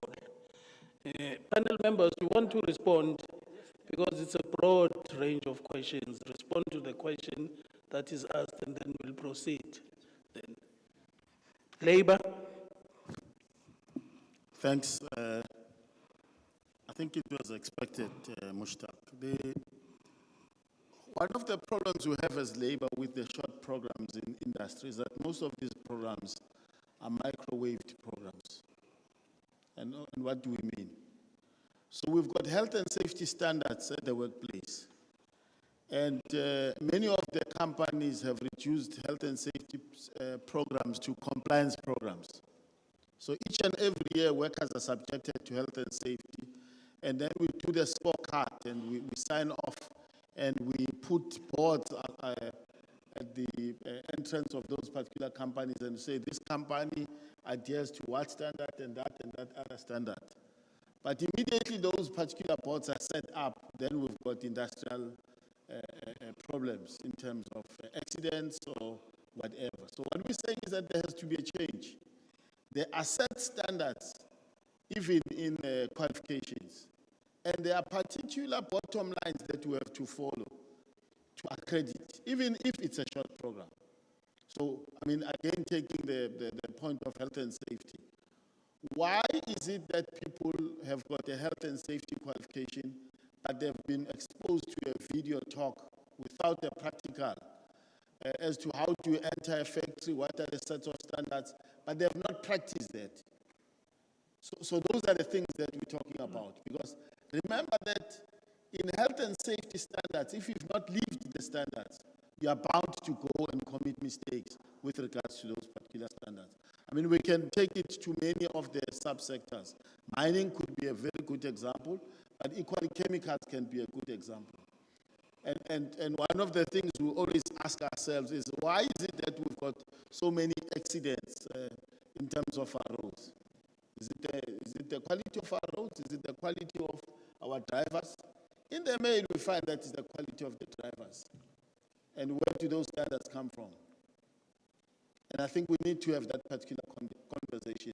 So there are set rules and standards that we have to follow without talking about the longevity of those particular standards, whether it would be 120 credits or a 360 credits standards. So those are the things that we are raising with regards to standard setting. We do have short-term programs. And I've said earlier on, some of those short-term programs, because they are labor training programs, we do not adhere to them being affixed to standards. But why is it that all of the standards, all of the programs that come from Microsoft or any of these new companies, why should they be subjected to standards if those particular companies want to own them on their own without putting them onto the national grid? And I think that's the other conversation we should have. Because I think part of the problem with our country is that ever since we've got standards, everything has to be affixed to standards. So those are the types of conversations we must have. And our view is that, one, everything that is standard-based must adhere to minimum norms and sets of rules. You can't say everything is a standard when it doesn't follow the basic. So we have a qualification, but that particular qualification is not asking a basic question of what are the prior learnings of this particular learner before he or she goes into this particular program, and how do you prepare the learner? But also, what are the outcomes we expect out of this particular learner for him or her to be accredited in a particular set of skills? So those are the things we want us to have a conversation with. And it can apply to a 4-day program, can apply to, Department of Labor used to have training programs in the olden days. I think it was between 1985 and around 1992 when we stopped those particular programs, around welding, around many of the trades. And they were very short programs. We must go back and evaluate those programs. Were those particular people who came out of those programs, were they of an inferior quality or not? And if they were not, why did we drop all of those particular standards when we went into the accreditation system with the Department of Labor back then? And those are some of the conversations we must have. Were they standards-based? Yes. Were they giving us good results? Yes. But why all of a sudden Microsoft and Mr. Hlungwane says that all of the programs, because the accreditation system is not flexible enough, so everything has to be dropped. And our suspicion, you're talking about those microwave programs. We will not support the microwave programs. Thank you. Thanks, Kosatu, for that comprehensive response, for that comprehensive response. And I see in your response, it invites further debate on this question, meaning that it's not something that can just be exhausted now, and therefore I don't expect a follow-up. Okay, state your response. Program Director, I must say, as colleagues are speaking of those short programs, converse and submit that I'm the beneficiaries of those programs during your days of manpower. And it tells you then, therefore, that I've been here for some time around. To be close to 8 years is a huge something one must celebrate. So it tells you. I recall Babsi, I did block laying. It took me 2 weeks. Confectionery, it took me 2 weeks. The other one I did was glazing, candle making, all those programs. It will be 2 weeks, 3 weeks. And at the time I can mention in the Western Cape, there was construction that was booming, especially in Kailicha. And now then if you have gone through those programs, a block laying will be getting a job, a glazing will be getting a job, because it was sort of a demand kind of intervention. So I am the beneficiaries. I might have received, I don't know how many certificates of attendance, might be close to 5 at the time by the Department of Manpower. Also, I should think this question we resolved to an extent, because when the president introduced it in September 2020, the Economic Reconstruction and Recovery Plan, 8 priority areas were identified in the Economic Reconstruction and Recovery Plan. Then our minister came to us in the department to say we must develop a skill strategy to support economic reconstruction and recovery plan. And colleagues, you know quite very well, when we went to NEDLEC, amongst others were raising the issue of credit-bearing and non-credit-bearing programs. But then obviously there was a caveat there to say if it's in demand or is going to improve productivity, is going to improve employment, then why not? Because there is a demand. Not just open, for everyone just to undertake, your small program. So that was the intention, and we resolved it. If you go back to our strategy, skill strategy to support economic reconstruction and recovery plan. Coming back to the issue of numbers, there is no way now, maybe in the past, before I was born, the numbers, it would be difficult to aggregate the numbers in the past. Now there is no way, because we have your National Artisan Moderation Body. So everything, it has to go through your National Artisan Moderation Body, which is located in India. I normally refer to it as a national key point for artisan development in South Africa. So there is no way that the numbers might be acute or obtuse, whatever angle, and then we'll be reading these numbers from. I must mention, if you look into your trade test centers, we used to have one, a public one, at Intel. We have more than 300 private trade test centers in South Africa, as was stated here. And now we have increased the number, especially in our public colleges. I know with the minister we were launching the last one, which is the 35th in our private colleges in Soweto, the very first one in that biggest township, focusing on welding in one of our colleges there. 35th one. So it means 35 plus 1, 36, those are the public. Then the rest is your private trade test centers. But all the information has to go. There is a clear path. You go to NAM, and NAM submit that information to QCTO.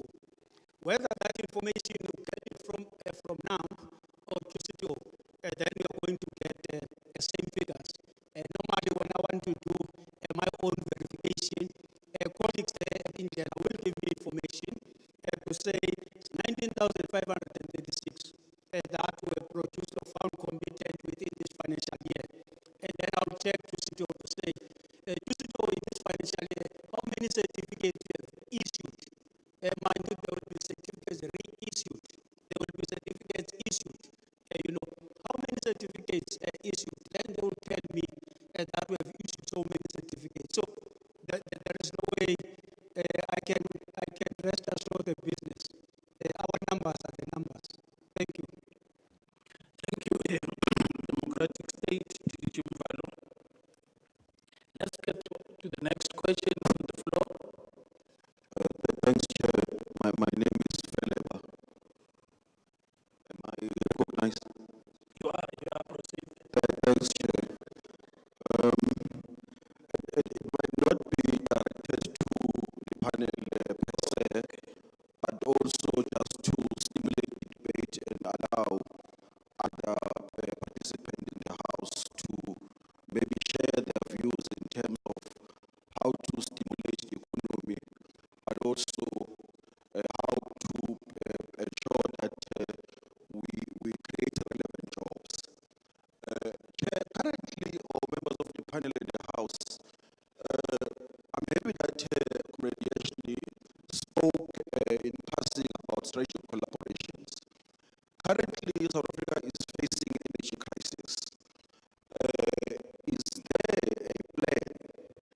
from our sitters and TVET to develop a solar panel template that will be used as a base by a local manufacturing company to produce a solar panel that will be able to also sell in the continent itself, but also address the energy crisis.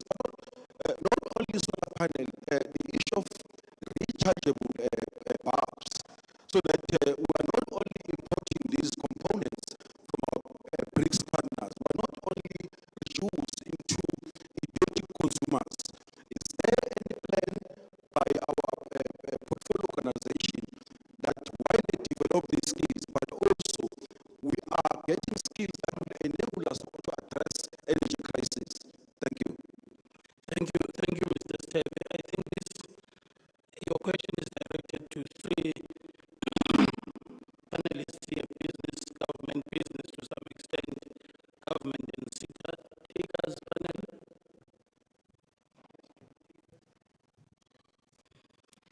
No, thank you for the question. So I think, and I think this goes to the heart of when we're looking at Skills Development Act. One of the objects there says that SETAs must contribute to improving the quality of life, not necessarily being limited to training for the sake of training or skilling for the sake of skilling, but to actually lead to sustainable livelihoods, improving the quality of life and make a contribution to that. That's what the Act says is one of the objects of the Act. So I think what you are proposing, I think is welcome, Chair, that how do we then collaborate among SETAs, the relevant SETAs, together with industry, labor, etc., to fund, perhaps through even our discretionary grants, production-related activities, setting up, not just our ordinary business of learnerships, internships, apprenticeships, but actually fund SMMEs, which, by the way, it is one of the strategic objectives. Entrepreneurship development, cooperatives is part of the National Skills Development Strategy. So it's not that we're going out of our mandate, but have a coordinated effort of having a discretionary grant pool that supports production-related activities and that allocates funding for setting up these manufacturing sites for solar panels and everything else that may be related to the energy crisis. By the way, I think we've also said that in terms of the energy crisis, if we have hydrogen, and I'm only using something that because DG working on the hydrogen skills plan, for example, that could be 10% of our energy mix. We should not simply be a consumer of hydrogen, but also a producer of hydrogen for export purposes as well, and generate or contribute to the 14,000 jobs and the 13 million tons of green hydrogen that we can produce as a country by 2050. So I think what we need to do is to put one or two of these into action and have dedicated discretionary grants perhaps allocated to these production-related activities. Thanks, Chair. Thank you, CEO. Mr. Mbalo. Well, that's a very important question. I'm quite very happy at the way the CEO has addressed this particular question. And then obviously the issue of stimulation of our economic growth, we know is a big plan for the country. That is why we, amongst others, came up with the Economic Reconstruction and Recovery Plan. And then if you look into ERRP itself, one of the priorities around energy security,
at about 5%, or just above 5%. I know other policy instruments which were introduced by government, including your new growth path, NGP.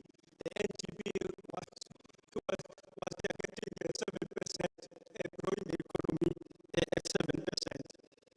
And also another interesting dimension, if you look into GDP of 2023, as released by Secretary General, the electricity, gas and water, so that industry with the electricity grew by 0.2%. So we will wish to see that industry growing, because if it's growing, it's not going to have negative implication in your manufacturing. You look into trade, catering and accommodation, mining and quarrying, manufacturing, construction, agriculture, forest and fishing. All those industries, they went down in quarter 3 of 2023. Normally the electricity will always be negative, but then now it's positive, and then you see most of the sectors, out of the 10 sectors, they are green, meaning that therefore there is growth or contribution with regard to the gross domestic product.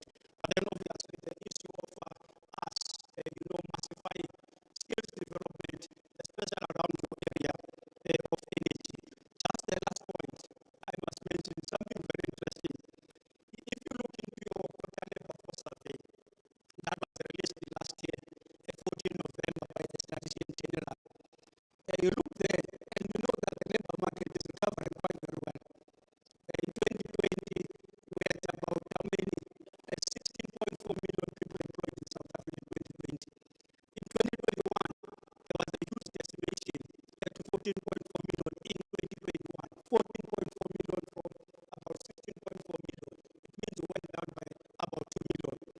If you look into the latest report, quota labor force survey, we are standing now at 16.7. So it means that therefore we have recovered the period or trajectory prior COVID-19 global pandemic in our country. Now we are moving, the trajectory is getting up. Exciting is, out of those 399,000 jobs, employment created in quarter 3, about 229,000 are in the occupations where you get your artisans. It's your craft and related trades, plant and machine operators. That is about 57%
but they are good in skills. Also, in asking or requesting that we need to also review the trade skill process test, because most of our kids, I deal mostly with kids with special needs. I have a special school at Samanzi Mtoti, so also I am involved from grade 9 to grade 12. We all normally assess. You find that a child is very good in skill, but reading and all that, it's minimal. So what can be done in terms of that trade test? Because most parents, they usually come back and say, she or he's been doing the skills and stuff, but couldn't make it because of the trade test. Are we leaving them just like that to go back and be street people because they can't make it? Thank you. I think this question, panelists, should go to government and SETA and business if business wants to. And we can integrate it with another question from the floor. It's noted by the panelists, which will be government and SETA. The next question. Direct me, panelist. Look, I'm trying to be democratic here, Mustak. There's quite a number. I'll give you a chance, but provided we have time. Okay, there's a hand somewhere there, yes. Thank you. Am I audible? Yeah, you are. Proceed. Thank you very much. My name is Gib Mutlo. I also want to put up a disclaimer. I'm not an appointed spokesperson for DDG Mvalo, but I've got a proposal here that world skills is important for us as a developing nation. And we should put emphasis on it because it ensures that our youth compete against the best amongst themselves. But the issue of funding becomes critical for us as a nation to ensure that these kids have got the necessary tools and facilities that would serve as enablers to equip them with the necessary skills to perform optimally, universally. Now, my suggestion is that funding should not be a problem, DDG Mvalo, because from time to time, there's something called surplus in funds from SETAs. And I would like to suggest that you consider the possibility of making it compulsory for surplus funds, part of it to be diverted towards funding world skills, so that we do not have challenges like the ones that we experience across the street where material came late and a lot of equipment are not there. Some of the trades could not be funded, and yet funds are lying somewhere where they could be utilized effectively. Disclaimer again, DDG Mvalo. Thank you very much. No, thanks very much. That goes back to constructive criticism that adds to continuous improvement. I think it was more of a suggestion than a question. Let's take the third question now. In fact, the second in true sense of the word. Now, don't worry, Mustak. The 12 that I have projected was still at 9. Cross your fingers that we don't. Any other question from the floor? Yeah, no, thank you very much. I'm at the back. You see, these lights are hitting me straight on the eyes. I can't. We may proceed, sir. Oh, thank you very much. My name is Atwell Nazo. I'm also serving in the SETAs. What actually that is worrying, we are training, and when we train, the end results of that training, whether you don't know whether those people are absorbed by the companies, because currently as we speak, number of companies are retrenching. Why then we don't change policies to align actually with the current situation that is going on in the country? in terms of creating jobs. Because on the side of training, actually the entrepreneurial part of it, to create jobs in the current situation in the country, we're lacking. And you can train people, the end results, they will sit in the township. We have majority of youth that are leaving schools at between grade 10 and 11 and 12, who are not going to tertiary institutions. What then do we do with that youth? For instance, now, if these training institutions are only based in town, the only thing which they will be looking for is actually the stipend to get into the taxis into those training centers. Why not creating training centers in the township in terms of addressing these issues? And again, I think one of the areas which we must look at in terms of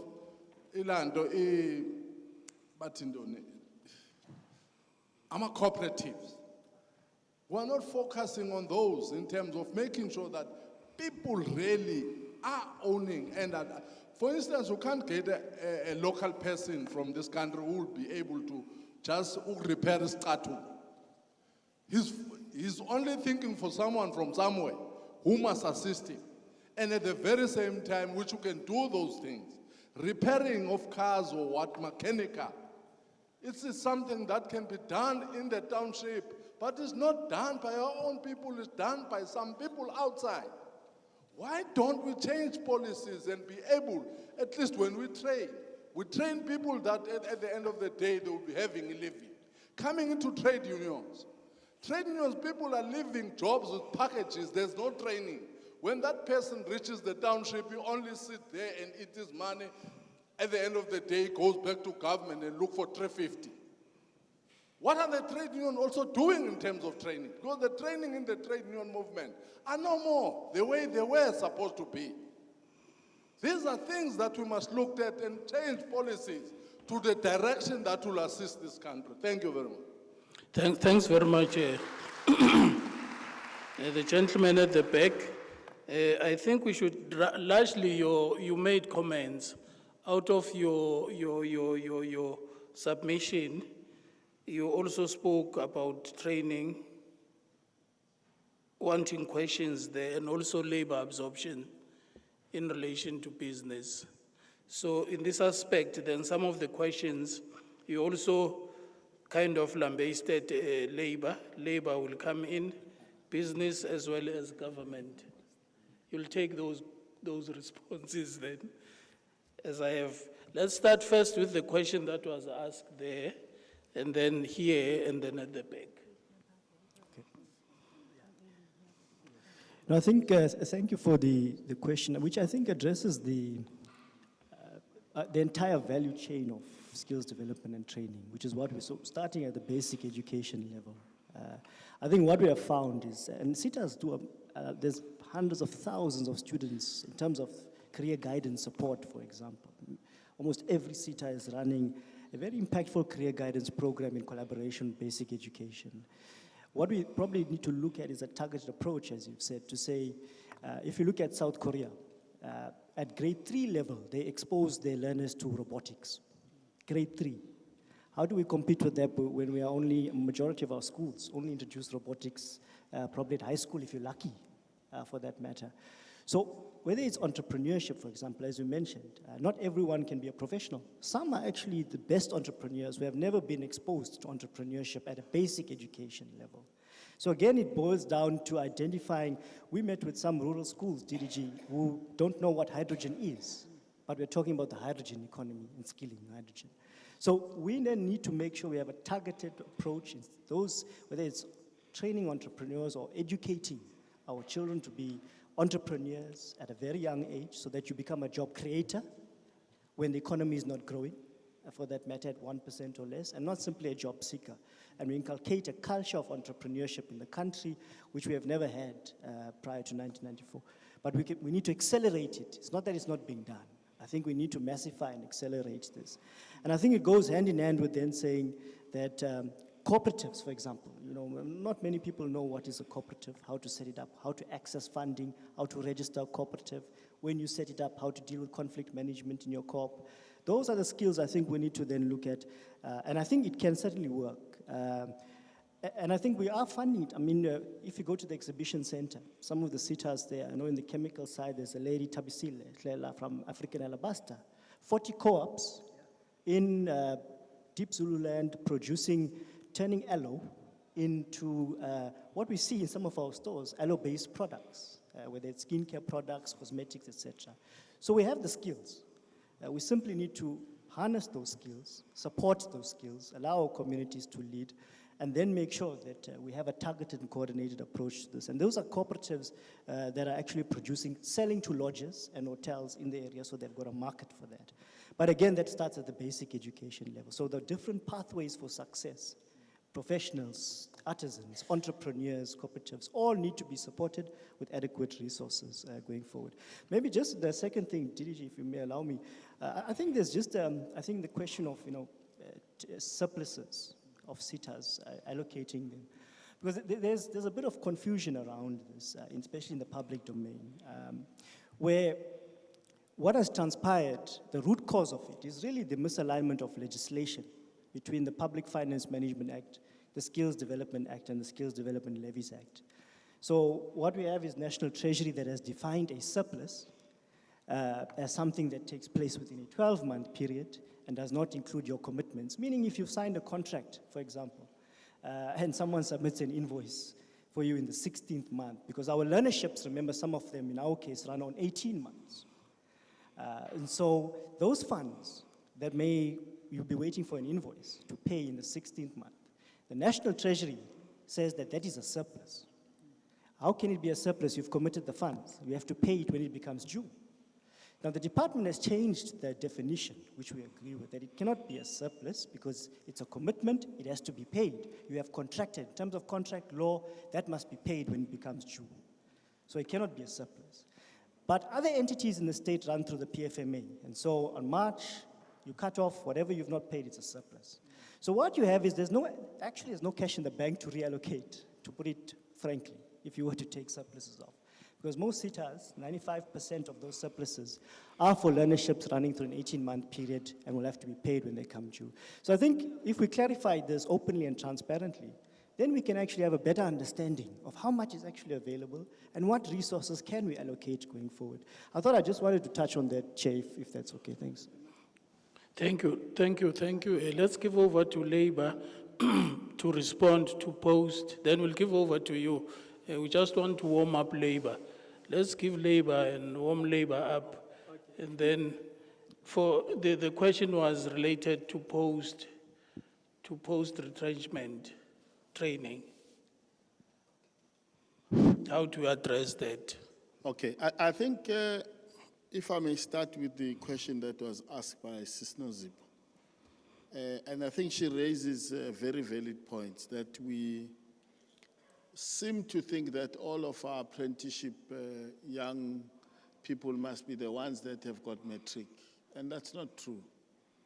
We can take up, in fact, we are wasting so much of the resources by putting people who are supposed to go through apprenticeship program through a matric program, because they can uptake the apprenticeship program even quite early.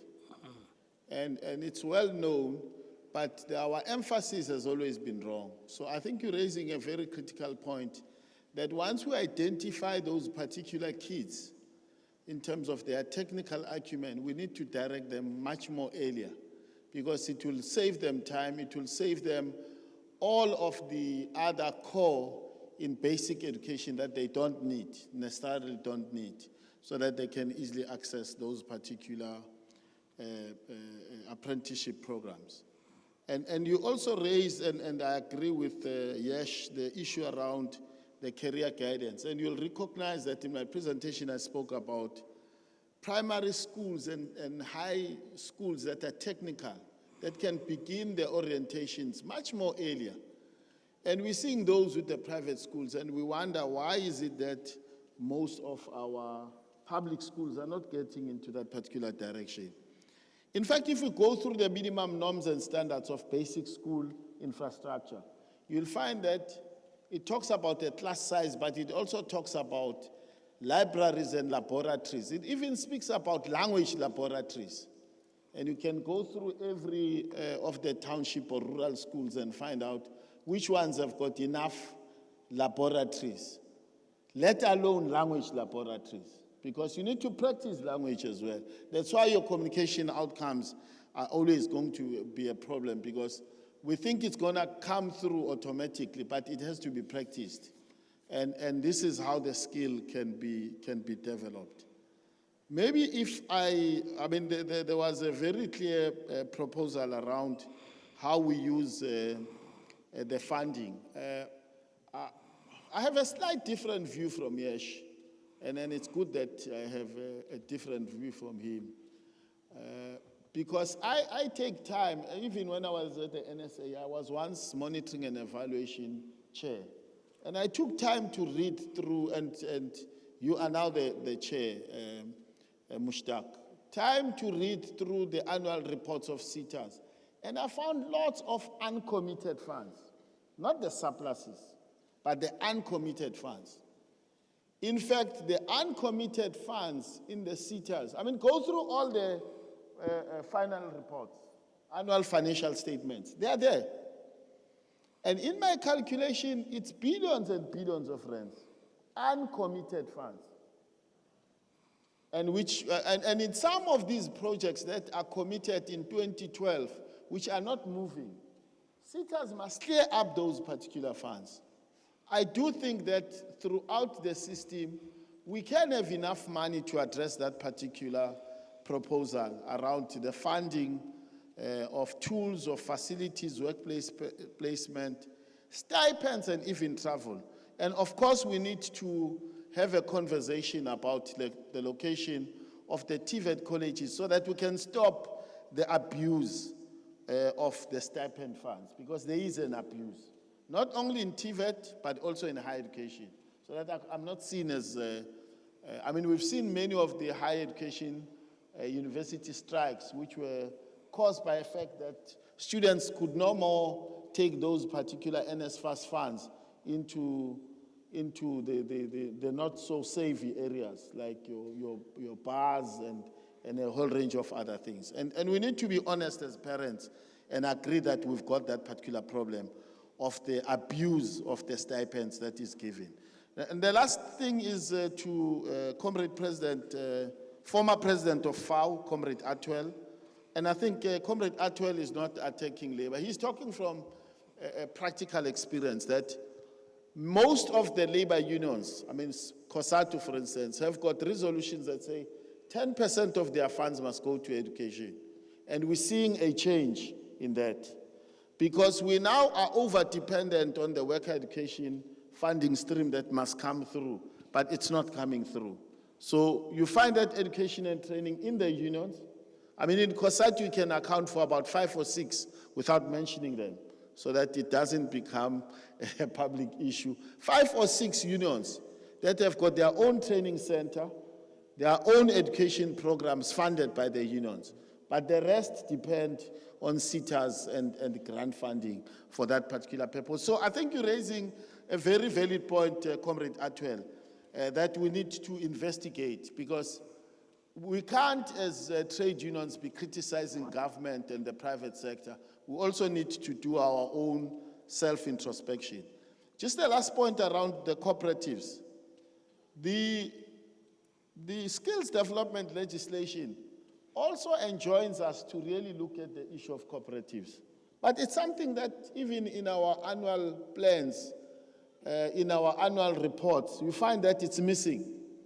Very few SETAs are really doing work around the cooperatives. And what it means is that we take learners into learning programs, but we don't have a big percentage of learners who retain in those particular workplaces, or even in further education.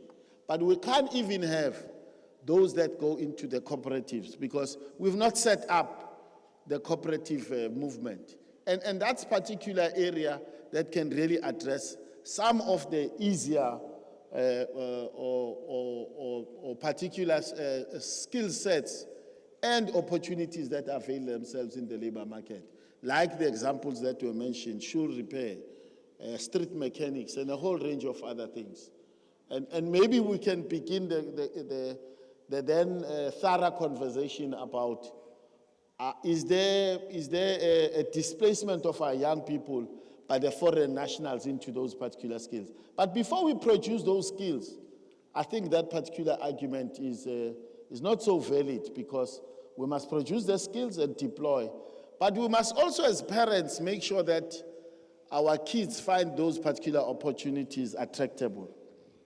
Because that's one of the things that we always emphasize. We emphasize our kids as lawyers, as social workers. In this panel, there are 2 social workers who only have got a social work degree, but who have never practiced as social workers for over 40 years, or 30 years in my case.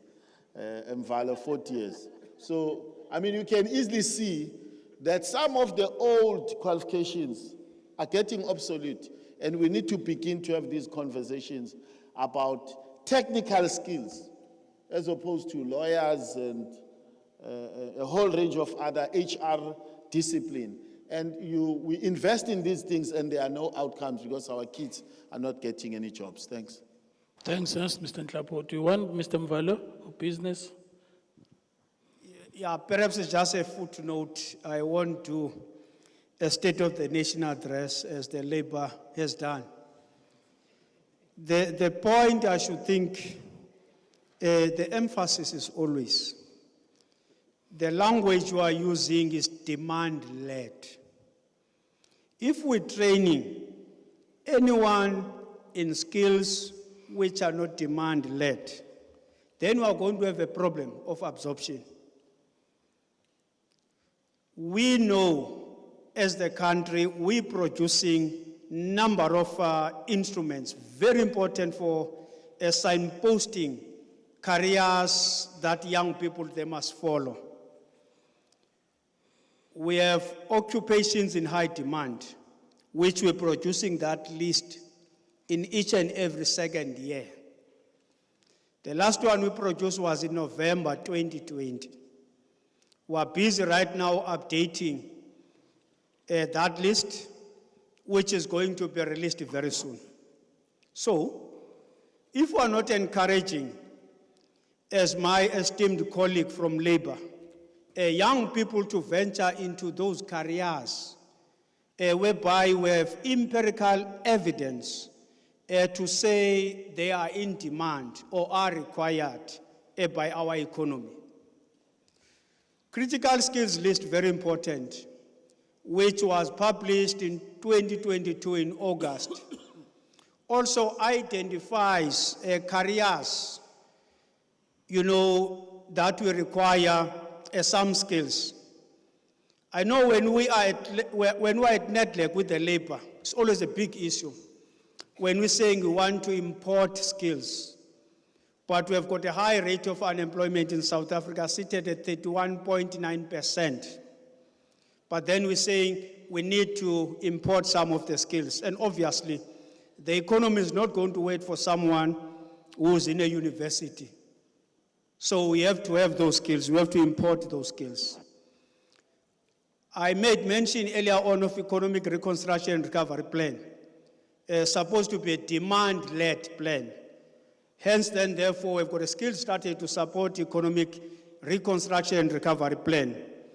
We might have identified just above 100 occupations that we need as the country for us to ensure that we are successfully implementing ERRP. Quite very important. We know our own SETAs, they have sector skills plans. Those sector skills plans, if you go into accounting authorities, or normally referred to as boards, we have organized labor, we have organized business. All of them, they make those decisions to say, we agree that these are the skills or occupations which are required in various sectors of the economy. Then there are interventions, in various learning programs that must be implemented. We are expecting then, therefore, once those interventions are implemented, those young people or whoever, they are absorbed. And we are And we've started something a bit different, especially with SITAs, to say, you must also have tracer studies so that you follow up, exactly to address the question as to whether we are making impact with regard to those programs that we are implementing. And I must also mention that question, the very first question there, about really whom we are catering in our post-school system. Our own minister used to say, we're catering for everybody. Someone who has gone to school and someone who has not gone to school. Just everybody. That is why even if you look into your NQF levels, NQF level 1, 2, 3, 4, 5, up until to your highest NQF level. In some of them, you don't need grade 12 because we cater for everybody. Our skills programs, we're saying some of them, they are credit bearing, some not credit bearing, because we mean to cater for everybody. Because you cannot have a system that is excluding its own people. So that is why we are quite very clear as the Department of Higher Education and Training. The last point I want to make, well, TVET colleges, colleagues will tell you we've got regional managers here. We are building more campuses in rural areas so that you are closer in our communities. Because if you look into transformational and developmental imperatives, as it were in the National Skills Development Strategy 3, whereby the issues relating to geography you must address. You must not only have institutions in your urban areas, where the access is easy for those who are close by. If you go to rural areas, for example, in my own area where I was born, there is no skills center, there is no university, there is no college. There is almost nothing. It's only a high school and a primary. If we have to go to a university, it's almost half a day. If we have to go to a TVET college, you spend a half a day. If you have to go to an agricultural college, which is Fort Cox in Alice, you have almost to take a half a day. So we are also coming up with skills centers, across the country, whereby we're bringing these services closer to our communities. But it's a mountain. It's not something that we can achieve, within a year or so. The last point I just wanted to make is that if you look into the challenge we're facing as the country, is those with no grade 12. Unemployment with them is about 38%. If you look into 7.9 million of the unemployed, 38% of them, they have no grade 12. 33% of them, they have grade 12. 21% of them, they have other tertiary qualifications. That will be including your TVETs and the like. University graduates, unemployment is at 8.5%. So what this tells us is that we must focus on those NQF levels, your 1, 2, 3, 4, 5 in the main, so that we can cater for those who have not gone to school. In the main, if you look into your artisans, it's your lower NQFs. You're not going to have an artisan with an NQF level 6, like a diploma, or NQF level 8, like a degree or so on. It's lower NQF levels, so that you can cater those who are below, so that they can be part of the mainstream in terms of our skills system or our schooling system, as it were. Thanks very much. Thank you, Mr. Mvalo. It was actually more than a State of the Nation address. Business. Thank you. I'm not going to repeat a couple of the elements that I think have been adequately addressed, and I think we started off this morning talking about how important demand-led is, and I think we need to see that the unintended consequences is that individuals who in a system that is not demand-led, we find them going through skilling and actually still remain in an unemployed situation. So I think that's been touched on.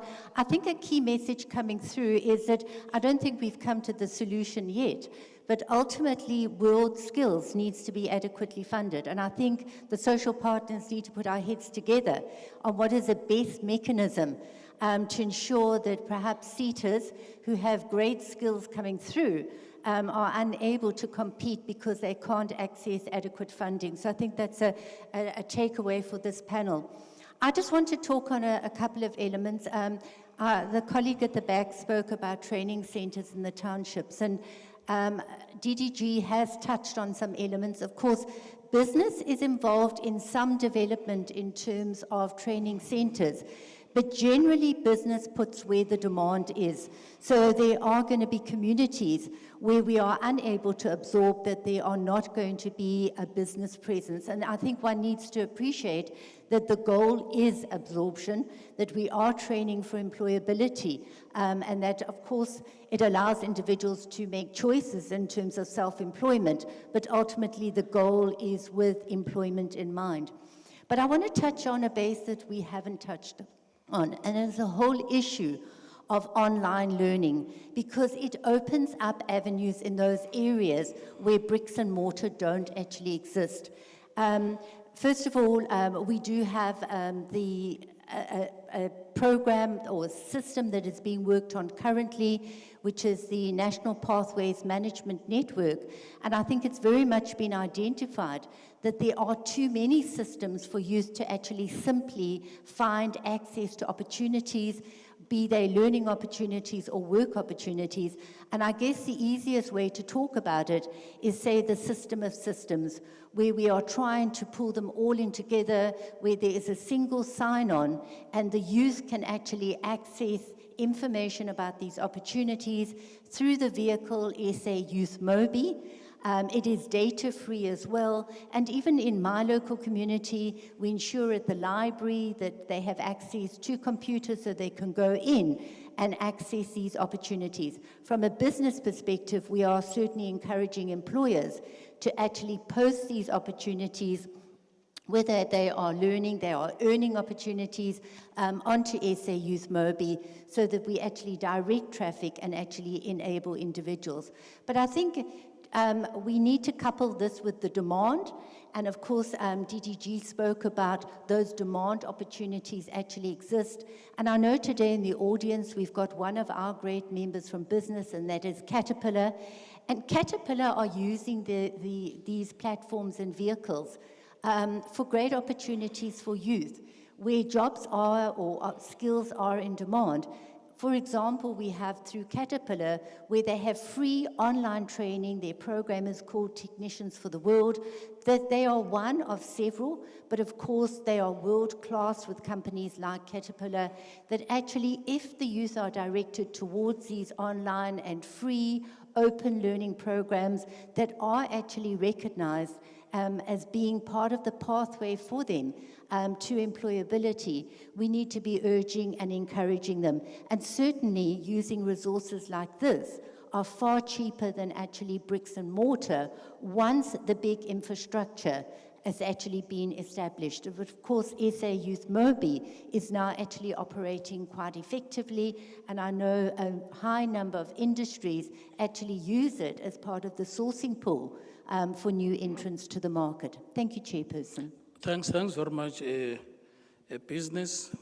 Colleagues, I think we've exceeded our allocation of 12 questions. We're at 13 now, but I'll give the gentleman at the front here the benefit of a doubt for the last question. And then thereafter we'll proceed to Mr. Mvalo, who will then proceed to the podium. I'm rushing for 3 now. To the podium for, in the absence of the DG, to then address us as closure. In fact, the Deputy Minister. And then we'll proceed to DDG Kasa. Then we'll have about 5 minutes then to wrap up. We'll be done at 3. Start? Yeah, Program Director, thank you very much. Let me not do a third State of the Nation address like has been done by Labour and government. But mine is purely, very quickly, some considerations, because we're talking about artisan development here. Some considerations to massifying artisan development, and that's what we should look at. The first is the support to SMMEs. And here we need to have very in-depth discussions around approved workplaces and access, because these become essential if a SMME or three-man operation cannot go through the whole work experience or work-based training. So we need to explore innovative models there. The second is around the ratios in terms of allocation of mentors/coaches to an artisan that's going through training and development. And we need to innovate that aspect as well. We've been extensively talking about how can we improve artisan training and delivery. And I think apart from just talking, we need to execute. Where we need to ask ourselves the question, should we actually be pursuing the concept of every workplace being a training space? Is there no way to innovate online approaches, simulative approaches, and other approaches, and give action to that? The third thing that we need to do to massify artisan development and increase confidence is look at the TVETs that we've given blanket accreditation to, and whether they're adequately equipped in terms of infrastructure. When we identified the 13 priority trades and 26 centers of specialization, one of the key bottlenecks in that was the capability to deliver quality programs. We've done initial audits, but I don't think we've gone back to see, is it happening in the way it should, and how are we supporting that, and look at how we fund it. So that's on the artisans. The next thing that we need to look at is this whole discussion and debate around uncommitted funds or surpluses. Let's understand why that exists. Is it because the CETA has to pursue more than 65 indicators and grants are not being taken up because you're not informed by demand? I'm just putting it out there. We need to explore that much more deeper, and it may be necessary for our research agenda within the CETAs as well to start looking at that. Because this mechanism of a WSP ATR, we got to look at whether it's adequate enough. Last but not least, the cooperatives, and there was a comment around cooperatives, and I don't want to pretend to be a panel member answering the question, but the NSA has done research into the space of support for cooperatives. And one of the key things that came up was the massive number of cooperatives that get registered for a short period of time and then collapse. And it's not because of lack of support or trying to, how can I say, nurture this process. Let's understand that if we are creating cooperatives, how do we appropriately structure it? I thank you, Program Director. Thank you very much. Colleagues, we have arrived at the end of our session now. I think it is appropriate for us to give the panel 3 rounds of applause. Yeah, it has been quite an engaged session. Thanks very much, members of the panel. You are released. Any goodies for them? Any goodies? They'll follow later, okay. At this stage, yeah, you've reminded me, I was asked to make an announcement to say those goodies that you received there, make sure that when you fly out, you check them in. Otherwise, they are going to be confiscated. You will donate them. Okay, colleagues, without any further waste of time, Mr. Mvalo, you may remain behind. And let's take you then to represent the Deputy Minister in his absence. And then immediately thereafter, we will ask DD Chikasa to ascend the stage then to then do a conference wrap-up.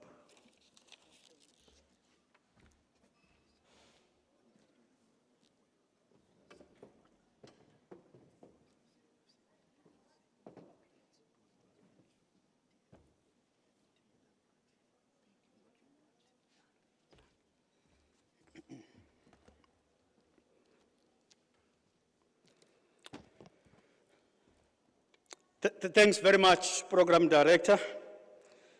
I should think, colleagues, we can now attest, obviously, that we have come to an end of this marathon session, started, obviously, yesterday.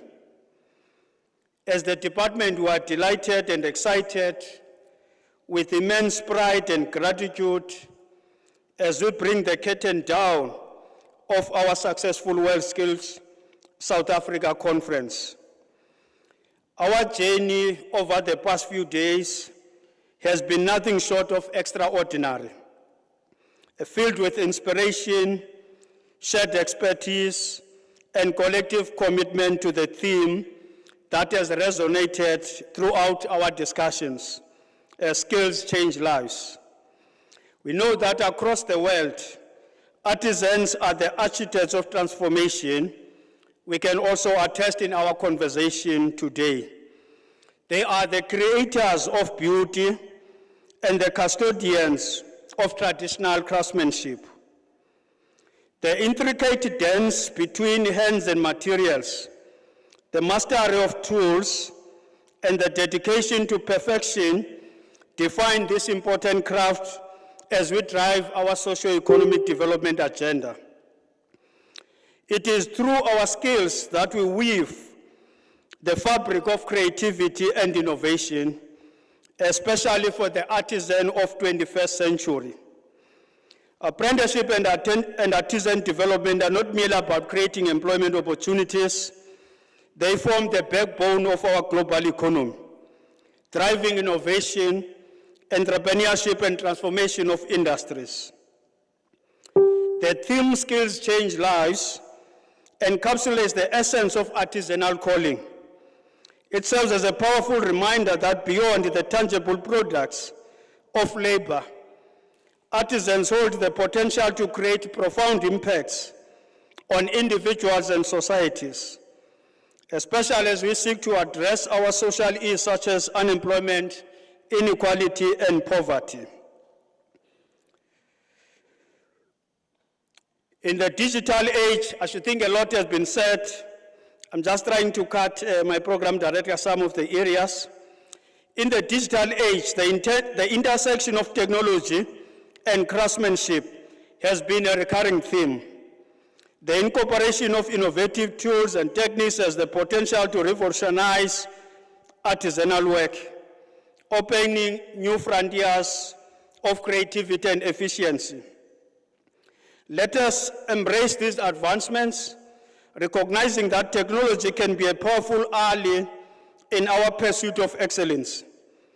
As we return to our respective corners, let the flame ignited by this conference continue to burn brightly within us. Let us be ambassadors of the idea that skills are not just means of livelihood, but a force that transforms lives. Through our dedication to craftsmanship, we possess the capacity to uplift individuals, preserve traditions, and contribute to the global tapestry of human achievement.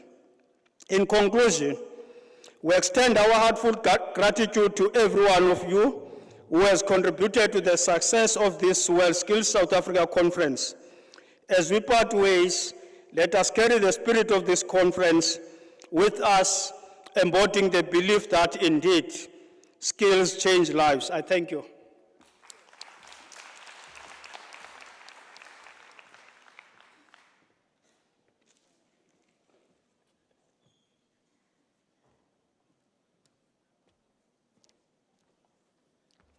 Greetings. Greetings. Sanibona. It gives me a great honor, a privilege to please thank every one of you here for the most enriching discussions. Thank you so much. Mine is to please, with your permission, program directors, declare this very much wonderful closed. May we please give ourselves a round of applause. Lapho engivela khona, myself, if I had not said, I am from here, this beautiful province of ours, KwaZulu-Natal.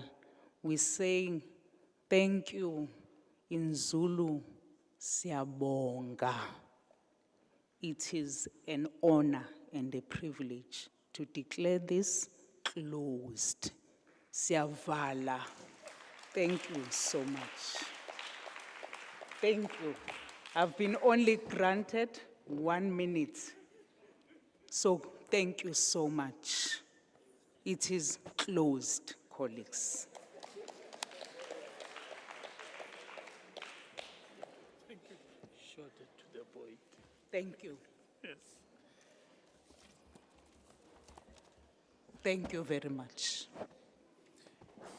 Maybe the announcement, there is lunch that is served, and you'll pardon me, we had to wrap this up, but you established that practice. If we had released you, you wouldn't have returned. But now you can go to lunch and then thereafter free to go home. Thank you very much, colleagues.